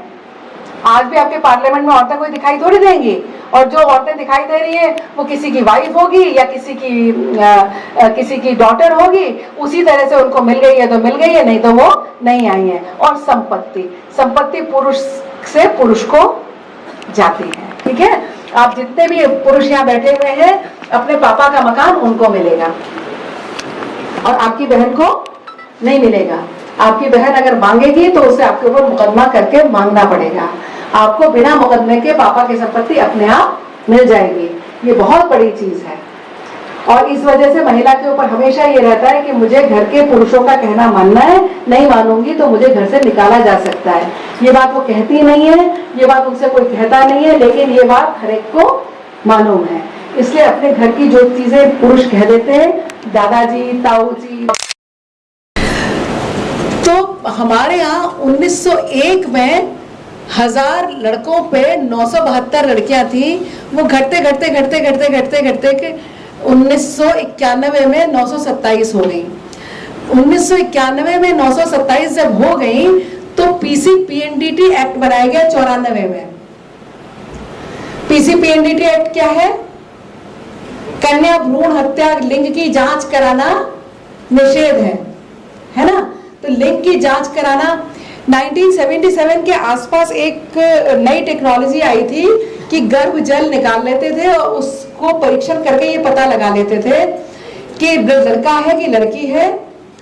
ये भी पता चल सकता था उसमें, और ये भी पता चल सकता था कि कोई जो बहुत बड़ी मौरूसी बीमारियां होती हैं कि बच्चा कहीं मेंटली रिटार्डेड तो नहीं है, या बच्चे में कोई फिजिकली पोलियो की चीजें तो नहीं है, या वो विकलांग तो नहीं पैदा होगा, या मेंटली चैलेंज तो नहीं पैदा होगा, वो हमें गर्भ जल की जांच से ही पता चल जाता था।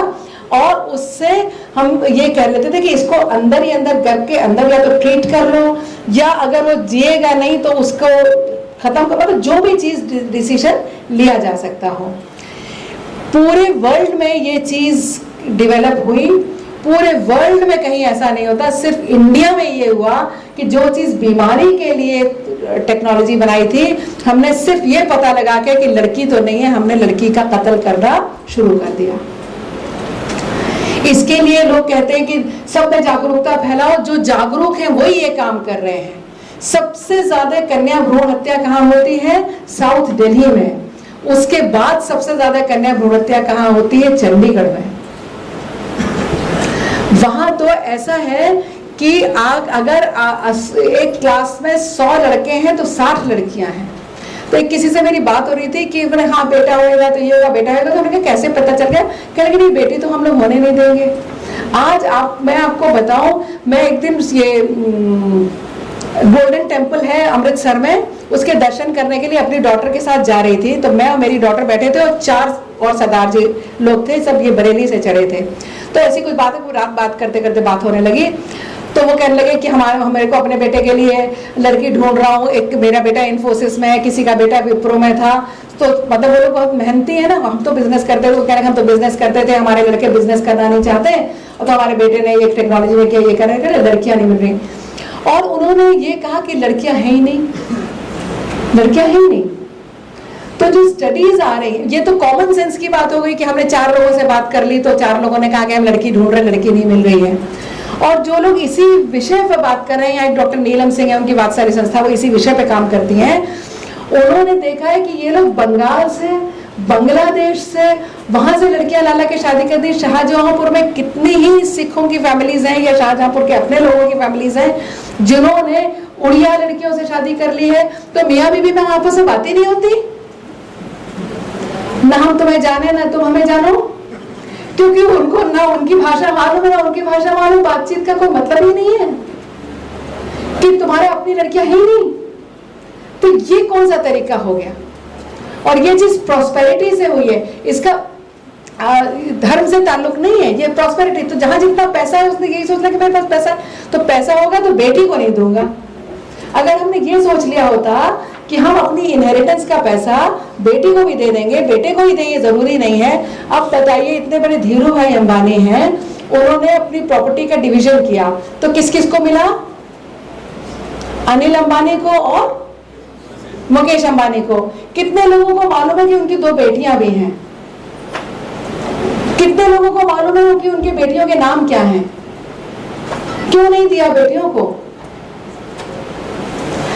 टाटा एंड सन्स है ना, रतन टाटा एंड सन्स है। अंबानी ने अपनी बेटे, तो ये चीज वहां से लेके पान की दुकान वाले तक उसी तरीके से चली आ रही है कि आपने व्यवसाय कभी सोचा क्यों नहीं कि हम लड़कियों को भी दे देंगे? अगर हम लोगों ने ये सोच लिया होता कि चीज हम लड़कियों को भी दे देंगे, तो क्या ये होता कि हमें लड़कियां चाहिए ही नहीं? तो ये चीज इतनी डिक्लाइन, तो जब इसके लिए मेहनत करने लगे तो 927 से बढ़ के वो 933, और अब 2011 की लास्ट सेंसस में 943 हो गई है। ठीक है, ये नहीं है कि जब भ्रूण हत्या नहीं होती थी तो क्या होता था। भ्रूण हत्या से पहले ये होता था कि जब लड़की हो जाती थी तो दाई के हाथ फेंकवा दिया, इसको मरवा दिया, यहाँ फेंक दिया। तो यहाँ लड़कियां नहीं चाहिए कि मैं राजा हूं, मेरे बाद गद्दी पे कौन बैठेगा। तुम अपने बात की सोचते हो क्यों? जब तुम मर जाओगे तब तो तुम्हारी राख बन जाएगी। हम तो हर बार यही सोचते हैं हमारे बाद क्या होगा, ये सोचने की क्या जरूरत है? अगर हम मर जाएंगे तो मर जाएंगे ना, मरने के बाद क्या होगा उसको हमसे क्या मतलब? तो ये वाली चीजें ऐसी होती चली जा रही है कि हम लोग अनथिंकिंगली करते ही चले जा रहे हैं। Is there any connection between dowry and aversion for death? ये जो शुभ विवाह हो रहा है हम लोगों के यहाँ, इसका कन्या भ्रूण हत्या से कोई संबंध है? सीधा संबंध है। कितने लोग, एक भाई ने बताया कि सीधा संबंध है। दहेज में हम लोग 2 चीज, एक दहेज अगर हम लोग प्रथा को कर दें कि बैन कर दें, फर्ज करो जैसे मर्डर करना मना है, वैसे ही अगर हम कर दें कि दहेज में 1 भी रुपया देना मना है, 0, तो क्या कोई भी जना कन्या भ्रूण हत्या करेगा? कितने लोग मानते हैं कि फिर भी करेगा? कितने लोग मानते हैं कि 100% खत्म हो जाएगी? हाथ उठाइए। 100% कि 70% कि 80%? सोच के बताओ, कोई जना खड़े होकर जवाब दे। कितना फर्क पड़ जाएगा?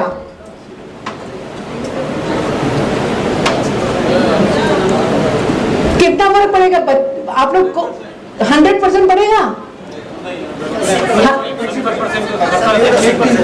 70 to 80? 70 to 80% पड़ जाएगा। सब लोग सहमत है, हाथ उठाइए।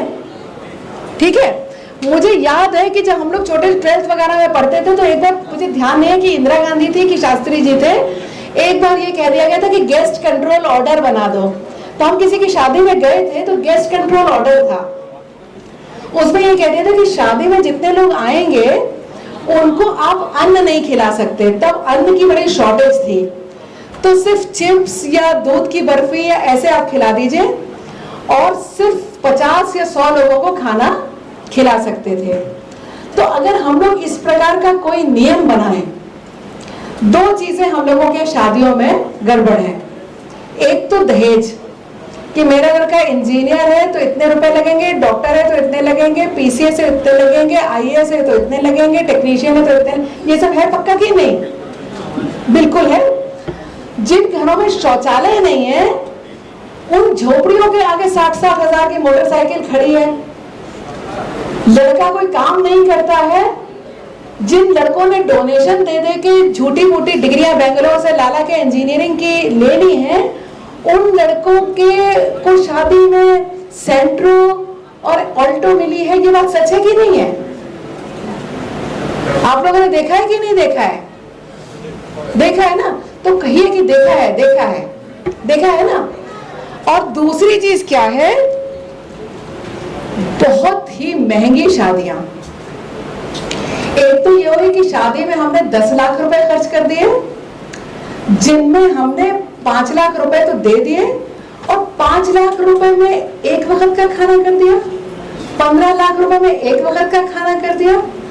तो अम्मा ने जिंदगी भर 2 धोतियों में काम चलाया। पिताजी जो कार खरीद सकते थे वो स्कूटर पे चले, जो स्कूटर खरीद सकते थे वो साइकिल पे चले। किस लिए? कि शादी वाले दिन में 15 लाख खर्च करूंगा। आप देखेंगे जो स्लम में जो लोग 5,000 रुपए महीना कमा पाते हैं, उनकी भी शादियों में 50,000 खर्च हो जाते हैं। और जो लोग आपके यहाँ की शादी में 15 कितने रुपए की पर प्लेट खाना आ रहा है आजकल? 15,700 से लेके 1500 तक, 2000 तक, 2000 रुपए पर प्लेट का खाना आ रहा है। जो लोग 2000 पर प्लेट का खाना खाने आएंगे आपके घर शादियों में, जब अगले दिन ये पता चलेगा कि हमारी लड़की की शादी हुई और उसके ससुर ने तो ये कह दिया कि तुमसे हमने कहा था कि तुम हमको पजेरो दो और बलेरो दो, तुमने तो सेंट्रो दे दी। और उसकी सास कहेगी कि तुमने ऐसी पुरानी मिक्सी दे दी। और उसका हस्बैंड कहेगा कि मैं तो किसी वर्मा लड़की से शादी करना चाहता था, लेकिन पिताजी ने कहा कि तुम शुक्ला हो इसलिए शुक्ला से करनी पड़ेगी, इसलिए मैंने तुमसे शादी कर ली है। और मेरा तो एक वर्मा लड़की से अफेयर चल रहा है और मैं तो उसी को प्यार करता हूँ, तुमको प्यार में नहीं करता हूँ। और हमारी लड़की ने अगले दिन फोन करके हमें बताया कि मेरा हस्बैंड तो कह रहा था कि मैं वर्मा लड़की को प्यार करता हूँ, तुमसे करूंगा नहीं। और पिताजी चिल्ला रहे हैं कि तुम्हारे बाप ने बलेरो नहीं दी। तो जो लोग 2-2 हजार रुपए का खाना खा के गए थे वो लोग आएंगे? और जो औरतें लेडीज संगीत में आपके यहाँ ढोलक बजा के गई थी वो आएंगी? क्यों नहीं आएंगी? वो लोग क्या कहेंगी? ये इनका पारिवारिक मामला है, इसमें मैं नहीं बोलूंगी। और दूसरे वो क्यों नहीं आएंगी? क्योंकि आप उनको पता नहीं लगने देंगे कि आपकी बेटी परेशान है। हमारे परिवार परामर्श केंद्र में जो लोग आते थे पहले, अब तो आ जाती हैं डंके की चोट पे। जो लोग केस लेके आते हैं, आदमी भी औरतें भी, वो लोग दीदी किसी को बताइएगा मत। तो सबसे पहले हम यही कहते हैं कि कुछ भी हो जाए, इसीलिए हमारी चीजें, आप देखिए हमें काम करते इतने साल हो गए, बहुत कम हम कभी पेपर में कोई बात देते हैं। अपने लोग 2 पैसे का काम करते हैं और उसको 10 पैसे का बता के गुणगान करते हैं। हमारे रोज हम लोग सैकड़ों के केस करते हैं, कभी बता दें, क्योंकि हम ये मानते हैं कि अगर आपने हमको कोई केस किया तो हम उसको गोपनीय रखेंगे। लेकिन दूसरी ओर हम ये कहते हैं कि उसको सामने लाके कहना जरूरी है, ताकि दूसरे लोग सीख सकें, दूसरे लोग समझ सकें कि ये होता है। जिन लोग 1000 लोगों को हमने खाना खिला दिया, या जिन 2000 लोगों को हमने खाना खिला दिया 2-2 हजार रुपए का, वो हमारी कोई तारीफ नहीं करेंगे। वो जाके ये कहेंगे हम तो पहले से ही खा के गए थे, तो खाया नहीं। आपको बहुत लोग मिलेंगे जो कहेंगे हमने तो सिर्फ सूप पिया, हमने खाना खाया था, हमने खाया नहीं। उनके यहाँ बिल्कुल आइसक्रीम एकदम बेकार थी, वो हमने वर्मा जी का खाना तो बिल्कुल बेकार था, इससे पहले शर्मा जी ने किया था वो और भी अच्छा था। तो आपके पैसे का कुछ नहीं होना, ये सिर्फ आपका मन का समझाना है। और इसका दुष्प्रभाव क्या पड़ता है कि जब बेटियां मर रही होती हैं, आत्महत्या कर रही होती हैं, कभी खुदकुशी कर रही हैं और कभी कलाई काट रही हैं और कभी दर दर भटक रही हैं, वो अपने बाप को नहीं बताती कि बाप कहते तुम्हारे हिस्से का पैसा तो हमने तुम्हारी शादी में खर्च कर दिया था। और लड़कियां ये कहती हैं कि हमने पिताजी को इसलिए नहीं बताया। कई बार एक पिताजी रोते हुए आते हैं, इसने हमसे कहा नहीं, मैंने इससे कहा था कि बिटिया तुम्हारे को कोई भी तकलीफ हो। अब तो ऐसे फादर्स बहुत हो गए हैं, मैं आपको बताऊं, मुझे कई बार फादर्स पे तरस आता है। फादर्स बताते बताते रो पड़ते हैं कि हमने इससे कहा था कि बेटी तुम परेशान मत हो ना, तुम्हारे को कोई भी तकलीफ होगी तो मुझे बताना, मुझे बताना, इसने बताया नहीं। लड़की से पूछते हैं कि तुमने क्यों नहीं बताया, उन्होंने कहा हमारे पापा की आधी कमाई उसमें खर्च हो गई थी, हमने सोचा हम बताएंगे तो उनको कितना बुरा लगेगा। तो हम लोग एक दूसरे को परेशान कर रहे हैं। ये सब दिखावा, झूठा ढोंग जो है कि चटवाल के इतनी शादी हुई, मधवाल के उतनी शादी हुई, ये कह के हम अपने आप को परेशान कर रहे हैं।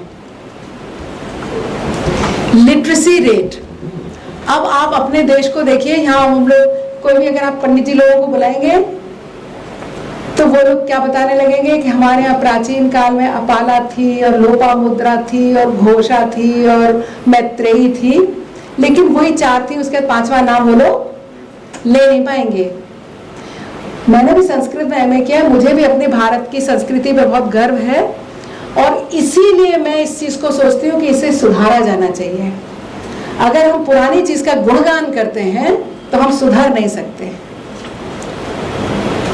अगर हम सोचें कि जो पहले था वही अच्छा है, सबसे पहले क्या था, लोग निर्वस्त्र रहते थे, फिर पत्ते पहनते थे। अगर हम लोग ये सोचें कि जो हमारे प्राचीन लोग कर रहे थे वही हम करेंगे तो हम लोग पत्ते पहन के आते, यहाँ पहन के आते कि नहीं आते। किसी ने तो सोचा होगा कि पत्ते नहीं पहनने चाहिए, किसी ने तो सोचा होगा कि हमें सूत का धागा बना लेना चाहिए, किसी ने तो सोचा होगा कि पहले लोग ऐसे लुंगी बांध लेते थे कि इसको तरह तरह के डिजाइन में सीना चाहिए था, किसी ने तो सोचा होगा हमें तरह तरह के फैशन करने चाहिए। तो बदलाव समाज में आया है कि नहीं आया है। तो समाज में इतना बदलाव आया है, लेकिन जो महिलाओं और पुरुषों का जो संबंध है उनमें कोई बदलाव आया कि नहीं आया है। पहले भी उनको गुस्सा आ गया था तो उन्होंने, ऋषि को गुस्सा आ गया था तो उन्होंने अहिल्या को पत्थर बना दिया था। आज भी आप जितनी बार देखेंगे तो पता चलेगा आदमी को गुस्सा आया तो उसने अपनी बीवी की गर्दन काट दी। आमतौर पर औरतों के प्रति अपराध कम होते हैं इस प्रकार के, और जितने भी होते हैं वो किस चीज पे होते हैं। औरतों की गर्दन आदमी ने काट दी, ऐसे कितने केस होते हैं और उसका मेजर रीजन क्या है, शक, कि चरित्र पे शक। हाथ उठाइए, हाथ उठाइए इस बात पे। आदमी औरत की गर्दन काट दे, इधर के आदमी कुछ भी नहीं हाथ उठा रहे हैं। आप लोग के हाथों में दर्द हो रहा है क्या? जो पुरुष स्त्री की गर्दन काट दे या मार डाले, इनका मेन रीजन क्या होता है, क्या क्या अपराध होते हैं? शक है ना, कि इसका किसी और आदमी से अफेयर था या मैं चला गया था तो इसने उससे हंस के बात कर ली। तो जो अहिल्या के टाइम से रूल चला आ रहा था वो रूल आज भी चला आ रहा है, जबकि हम लोगों ने पत्ते से बदल के अभी तक जीन्स और टी शर्ट पहनना शुरू कर दिया है। तो समाज के ये नियम भी बदलने चाहिए जो संबंध। तो लिटरेसी हमारे यहाँ 1901 में 0.06 यानी 1.1% से भी कम थी। पुरुषों में 10 तो औरत में इतनी। आज भी 2011 में वो बढ़ते, फिर ये आप देखिएगा 1951 हुई आज़ादी के बाद। आज़ादी के बाद आपकी आज़ादी के समय 10% औरतें शिक्षित थी और 25% आदमी, और आज 82 आदमी शिक्षित हैं और 65 औरतें शिक्षित हैं। अच्छा, क्या आप लोग मानते हैं कि इतने लोग शिक्षित हैं या साक्षर है? साक्षर है। कितने लोग शिक्षित होंगे? कितने लोग शिक्षित, हम लोग कितने लोगों को माने? कितने परसेंट औरतें शिक्षित होंगी, कितने परसेंट आदमी शिक्षित होंगे? अंदाजा लगाइए। 35 और 20, 50%। एक आया, एक पूरे 50 कह रहे हैं, एक कह रहे हैं 35 आदमी और 20 औरतें शिक्षित। तो आऊंगा के स्पेलिंग नहीं लिख पाएंगे। मतलब सच ये भी है कि कितने लोगों को सिर्फ कमला विमला ये लिखना आ गया, उनको भी हमने गिनती कर ली है कि हमने साक्षर हो गए। ये भी एक बहुत दुखद चीज है। मैं आपका आह्वान करूंगी, आप लोग तो रेलवे में हैं, आप लोग किसी से पूछिएगा कि तुम लोग कितने पढ़े हो, तुम्हें कुछ लिखना आता है, तुम्हारी क्या चीज चोरी हुई है इस फॉर्म में भर दो, लिख देंगे? नहीं लिख पाएंगे। अरे पुलिस थाने में जाओ तो जो उनका कांस्टेबल नहीं लिख पाता है, तुम और किसी के क्या कहे? तो ये मतलब ये तो बहुत ही शोचनीय चीज है कि जहां पे वेदों की रचना 5000 साल पहले हुई और जिसपे हमें देखना चाहिए, मतलब वेदों की रचना का मतलब हुआ बहुत ही सोफिस्टिकेटेड ज्ञान। संस्कृत में क्या होता है, बहुत ही ब्रीफ में बहुत बड़ी से बड़ी बात कहना, छोटे से छोटे में बड़ी से बड़ी बात कहना। जहां इतनी बड़ी भाषा थी वहां पे हम लोगों ने उसको क्या से क्या बना डाला। तो उसके कुछ भी कारण रहे होंगे, समाज ने अपने लिए क्या करना है ये सोचने की जरूरत है, क्योंकि गवर्नमेंट्स को कहने से कुछ नहीं होगा। अगर हम आके गवर्नमेंट्स अच्छी होती तो समाज का ये हाल नहीं होता। एट द सेम टाइम ये भी देखना चाहिए कि हमारे समाज को जो कुछ भी मिला वो सब आजादी के बाद मिला। मतलब वो जो 10 से आप 65 तक पहुंचे हैं, ये सब हमको आजादी के बाद मिला। और आजादी के बाद मिला और उसमें ये हुआ कि जेंडर के लिए आपके मंत्रियों ने और आपके डिपार्टमेंट्स ने कहा कि इस बारे में सेमिनार करिए, और आज आपके बहुसंख्यक पुरुषों को सिखाती लेक्चर देने के लिए एक महिला खड़ी हुई है। मेरी मदर ग्रेजुएट थी और दिल्ली यूनिवर्सिटी में जब उन्होंने ग्रेजुएशन किया तब दिल्ली यूनिवर्सिटी में 6 लड़कियां पढ़ती थी। हमारे नाना ने उनको ग्रेजुएशन करने दिया पर पोस्ट ग्रेजुएशन करने से रोक दिया। लेकिन हम ये सोचते हैं कि वहां से अब हम लोग यहाँ तक इस तरह पहुंचे हैं कि आज जहाँ सिर्फ पुरुष ही पुरुष है, उन जगहों पे जाके महिलाएं भी कुछ सिखा रही हैं और पुरुष बहुत ही उत्साह से सीख भी रहे हैं और कोशिश कर रहे हैं कि हम उन चीजों को जाने जो चीजें हमने अभी तक देखी नहीं थी। और ये चीजें पुरुषों को सिखाने की जरूरत इसलिए है कि यही पुरुष अपने घर में घर को संचालित करेंगे। इनकी जागृति से इनकी पत्नी, इनके बच्चे, इनकी बेटियां, इनकी बहनें, पूरे परिवार में वो जागृति इन पुरुषों के माध्यम से भी होगी, उन स्त्रियों के माध्यम से भी होगी जिन्होंने इस चीज को कभी क्लास में नहीं डिस्कस किया। ये इतने सारे क्राइम अगेंस्ट विमेन हैं, torture, molestation, kidnapping, abduction, rape, ये वो क्राइम्स हैं जो सिर्फ महिलाओं के प्रति होते हैं। बाकी पर्स छीन लेना, चेन छीन लेना और गाली सुन लेना, कुछ परेशान करना, ये सब चीजें तो पुरुष स्त्रियों को सबको बर्दाश्त करनी पड़ती है, लेकिन ये अलग से क्राइम्स हैं।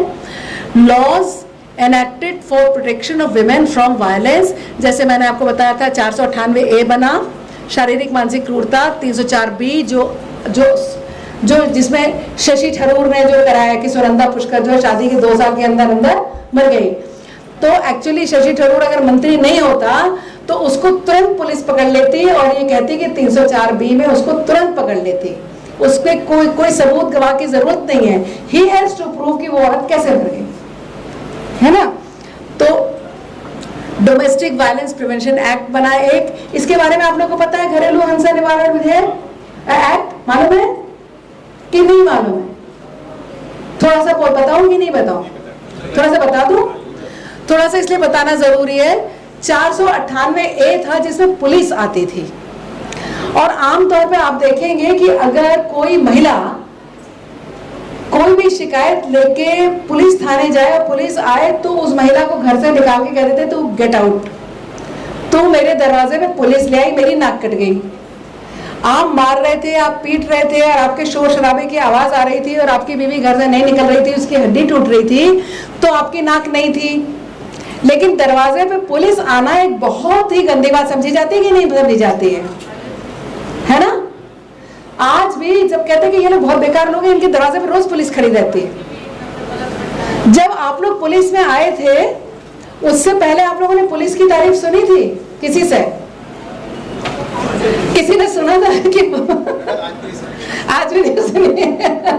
मतलब ये एक ऐसा थैंकलेस जॉब है कि इसकी कोई तारीफ नहीं करता है। पुलिस की वही सिखा जाती है। हाँ? पुलिस की में तो वहीं से खड़ा होती है, पुलिस क्यों हमारे घर चली? पुलिस हमारे घर चली आई, जबकि सब जगह ऐसा होता है कि पुलिस आपकी सेवा के लिए होती है ना। कहीं कहीं जाते हैं फॉरेन कंट्रीज में आप जाइए तो आप रास्ता भूल जाएंगे तो पुलिस से पूछ लेते हैं।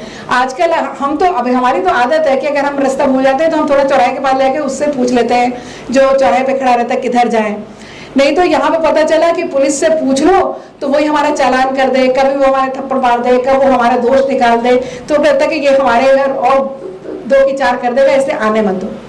तो ये बात सबको पता थी, इसलिए बड़ी मुश्किल से ये, और ये था क्रिमिनल केस, ठीक है। ये सिविल लॉ बना, डोमेस्टिक वायलेंस प्रिवेंशन एक्ट। इसकी एक्ट की जो ड्राफ्ट कमेटी में मैं खुद भी थी, हमारी संस्था ने 1999 में इसके इंदिरा जयसिंह वगैरह को बुला के वो किए थे कंसल्टेशंस। ये एक सिविल एक्ट है। इसमें क्या कहा गया है, 498 में सिर्फ एक औरत अपने पति की शिकायत कर सकती थी। लेकिन क्या किसी घर का लड़का आपने ऐसा देखा है जो अपनी मम्मी को बहुत परेशान करता है और मम्मी क्या को घर से निकालता है? आपने ऐसे आदमी लड़के देखे कि बड़े हो गए अपनी अम्मा से कह के बाहर निकल जाओ? या पुश्तैनी घर है, चाची रह रही है, चाचा मर गए, भतीजा बड़ा हुआ, उसने कहा चाची आप निकलिए यहाँ से बाहर। या बुआ रह रही है, उसकी शादी नहीं हुई, ये यहाँ क्यों रहती हैं? या किशोरी बालिकाएं रह रही हैं, पता चला घर के लड़के उनका शोषण कर रहे हैं, ऐसे भी हैं। सब तरीके के आपने देखे होंगे ना, सब तरीके के लोग होते हैं दुनिया में। तो वो औरतें किससे शिकायत करेंगी? अगर 2 लोग आपस में एक दूसरे को थप्पड़ मार रहे हैं तो आप किस में बुक करते हैं? 323 में आपने उनको बुक कर दिया, अशांति फैला रहे थे, चाटे लगा रहे थे। लेकिन अगर एक लड़का अपने घर में प्रताड़ित करता है तो आप शिकायत कर सकते थे, कहाँ करेंगी शिकायत? कहीं नहीं शिकायत कर सकते थे। इसलिए ये एक सिविल डोमेस्टिक घरेलू हिंसा निवारण विधेयक मैंने आपको बोला, और मुझे बड़ा ताज्जुब है कि आप लोग इसके बारे में क्यों नहीं जानते थे। शताब्दी ट्रेन में बैठिए तो वो जिसमें आपको चाय समोसा देते हैं ना, चाय समोसा मेरे पर्स में पड़ा हुआ चाय समोसा देते हैं, उसमें जो कागज बिछा रहता है उसमें इस डिपार्टमेंट ने लिख के दिया है, घर के अंदर होने वाली हिंसा सही है मत, इसकी शिकायत कीजिए। आप लोग ध्यान दीजिएगा, जो वो ट्रेन आता है ट्रेन में उसमें जो बिछा रहता है कागज, वो कि मैंने लपेट के रख लिया था, शताब्दी से आ रही थी, उसमें लिखा है कि इसकी शिकायत कीजिए। इसके डीपीओ बैठता है डीएम के ऑफिस में, वहां पे इसकी शिकायत की जा सकती है। ये सिविल लॉ है। इसके अंदर महिला को जो सबसे बड़ा अधिकार है, घर से बाहर नहीं निकाला जा सकता। औरत मार सहती है, पीट सहती है, लड़कियां चुप रहती हैं क्योंकि उनको घर से निकाल देंगे तो हम कहाँ जाएंगे। इसमें औरत अगर शिकायत करे कि मुझे प्रताड़ित किया जाता है, तो जो प्रताड़ित करता है उससे कह दिया जाएगा कि तुम घर में नहीं घुसोगे, तुम इतनी दूर रहोगे और तुम मारपीट नहीं करोगे। और औरतों को माँ से लेके चाची, बुआ, नानी, दादी, लड़कियां, बच्चियां, उनको घर से नहीं निकाला। अब मेरा एक प्रश्न है, कितने लोग हैं जो मैरिड हैं, विवाहित लोग हैं? विवाहित हाथ उठाइए। विवाहित है ना? अच्छा। और विवाहित के बाद आप लोगों ने शादी की होगी और आपकी जो पत्नी है जिससे शादी की होगी वो आपके घर में आके रहने लगी, ठीक है? रहने लगी ना, जहां भी आप रह रहे हैं। क्या लॉ है? कैसे रहने लगी? आप महिलाएं हैं, आप लोग अपने पति के घर में घुस के कैसे रहने लगी? है?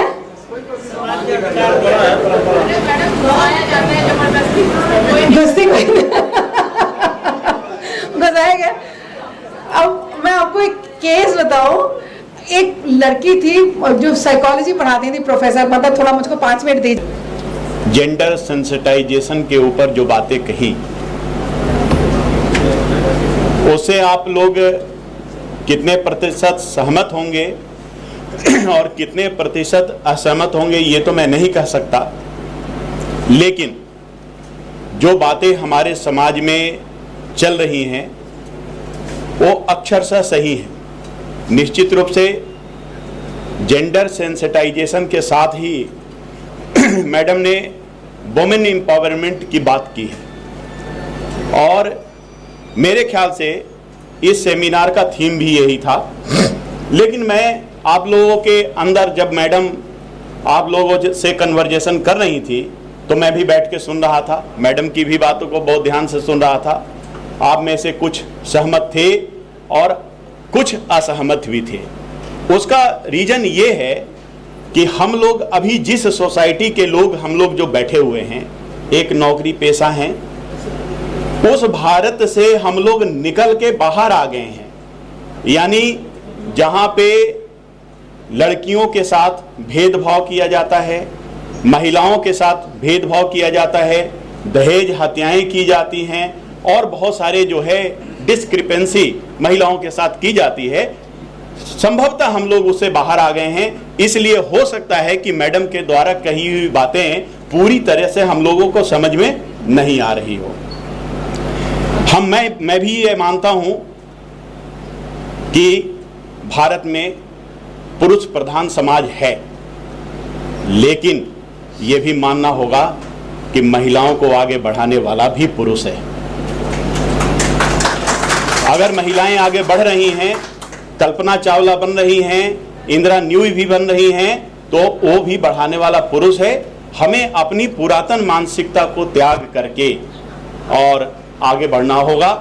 इसके साथ ही यहाँ कुछ हमारी बहनें भी बैठी हुई हैं जो लेडीज एम्पावर्ड हो गई, जो महिला सशक्तिकरण के दायरे में आ गई, वो पुरुषों को भी पीछे न छोड़ें, ये हमारा जो है अनुरोध है।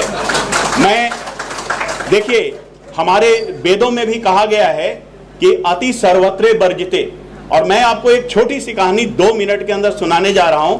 ये कहानी नहीं, एकदम अक्षरशः सही बात है जो मेरे साथ बीती है। मैं 2007 में इंस्पेक्टर बना, हरिद्वार अपने माता पिताजी से मिलने आया, और आप इस चीज को बहुत ध्यान से सुनिएगा। हरिद्वार अपने पिताजी से मिलने आया। दिल्ली में मेरी पोस्टिंग हुई थी, दयाबस्ती रिजर्व में मैं इंस्पेक्टर था।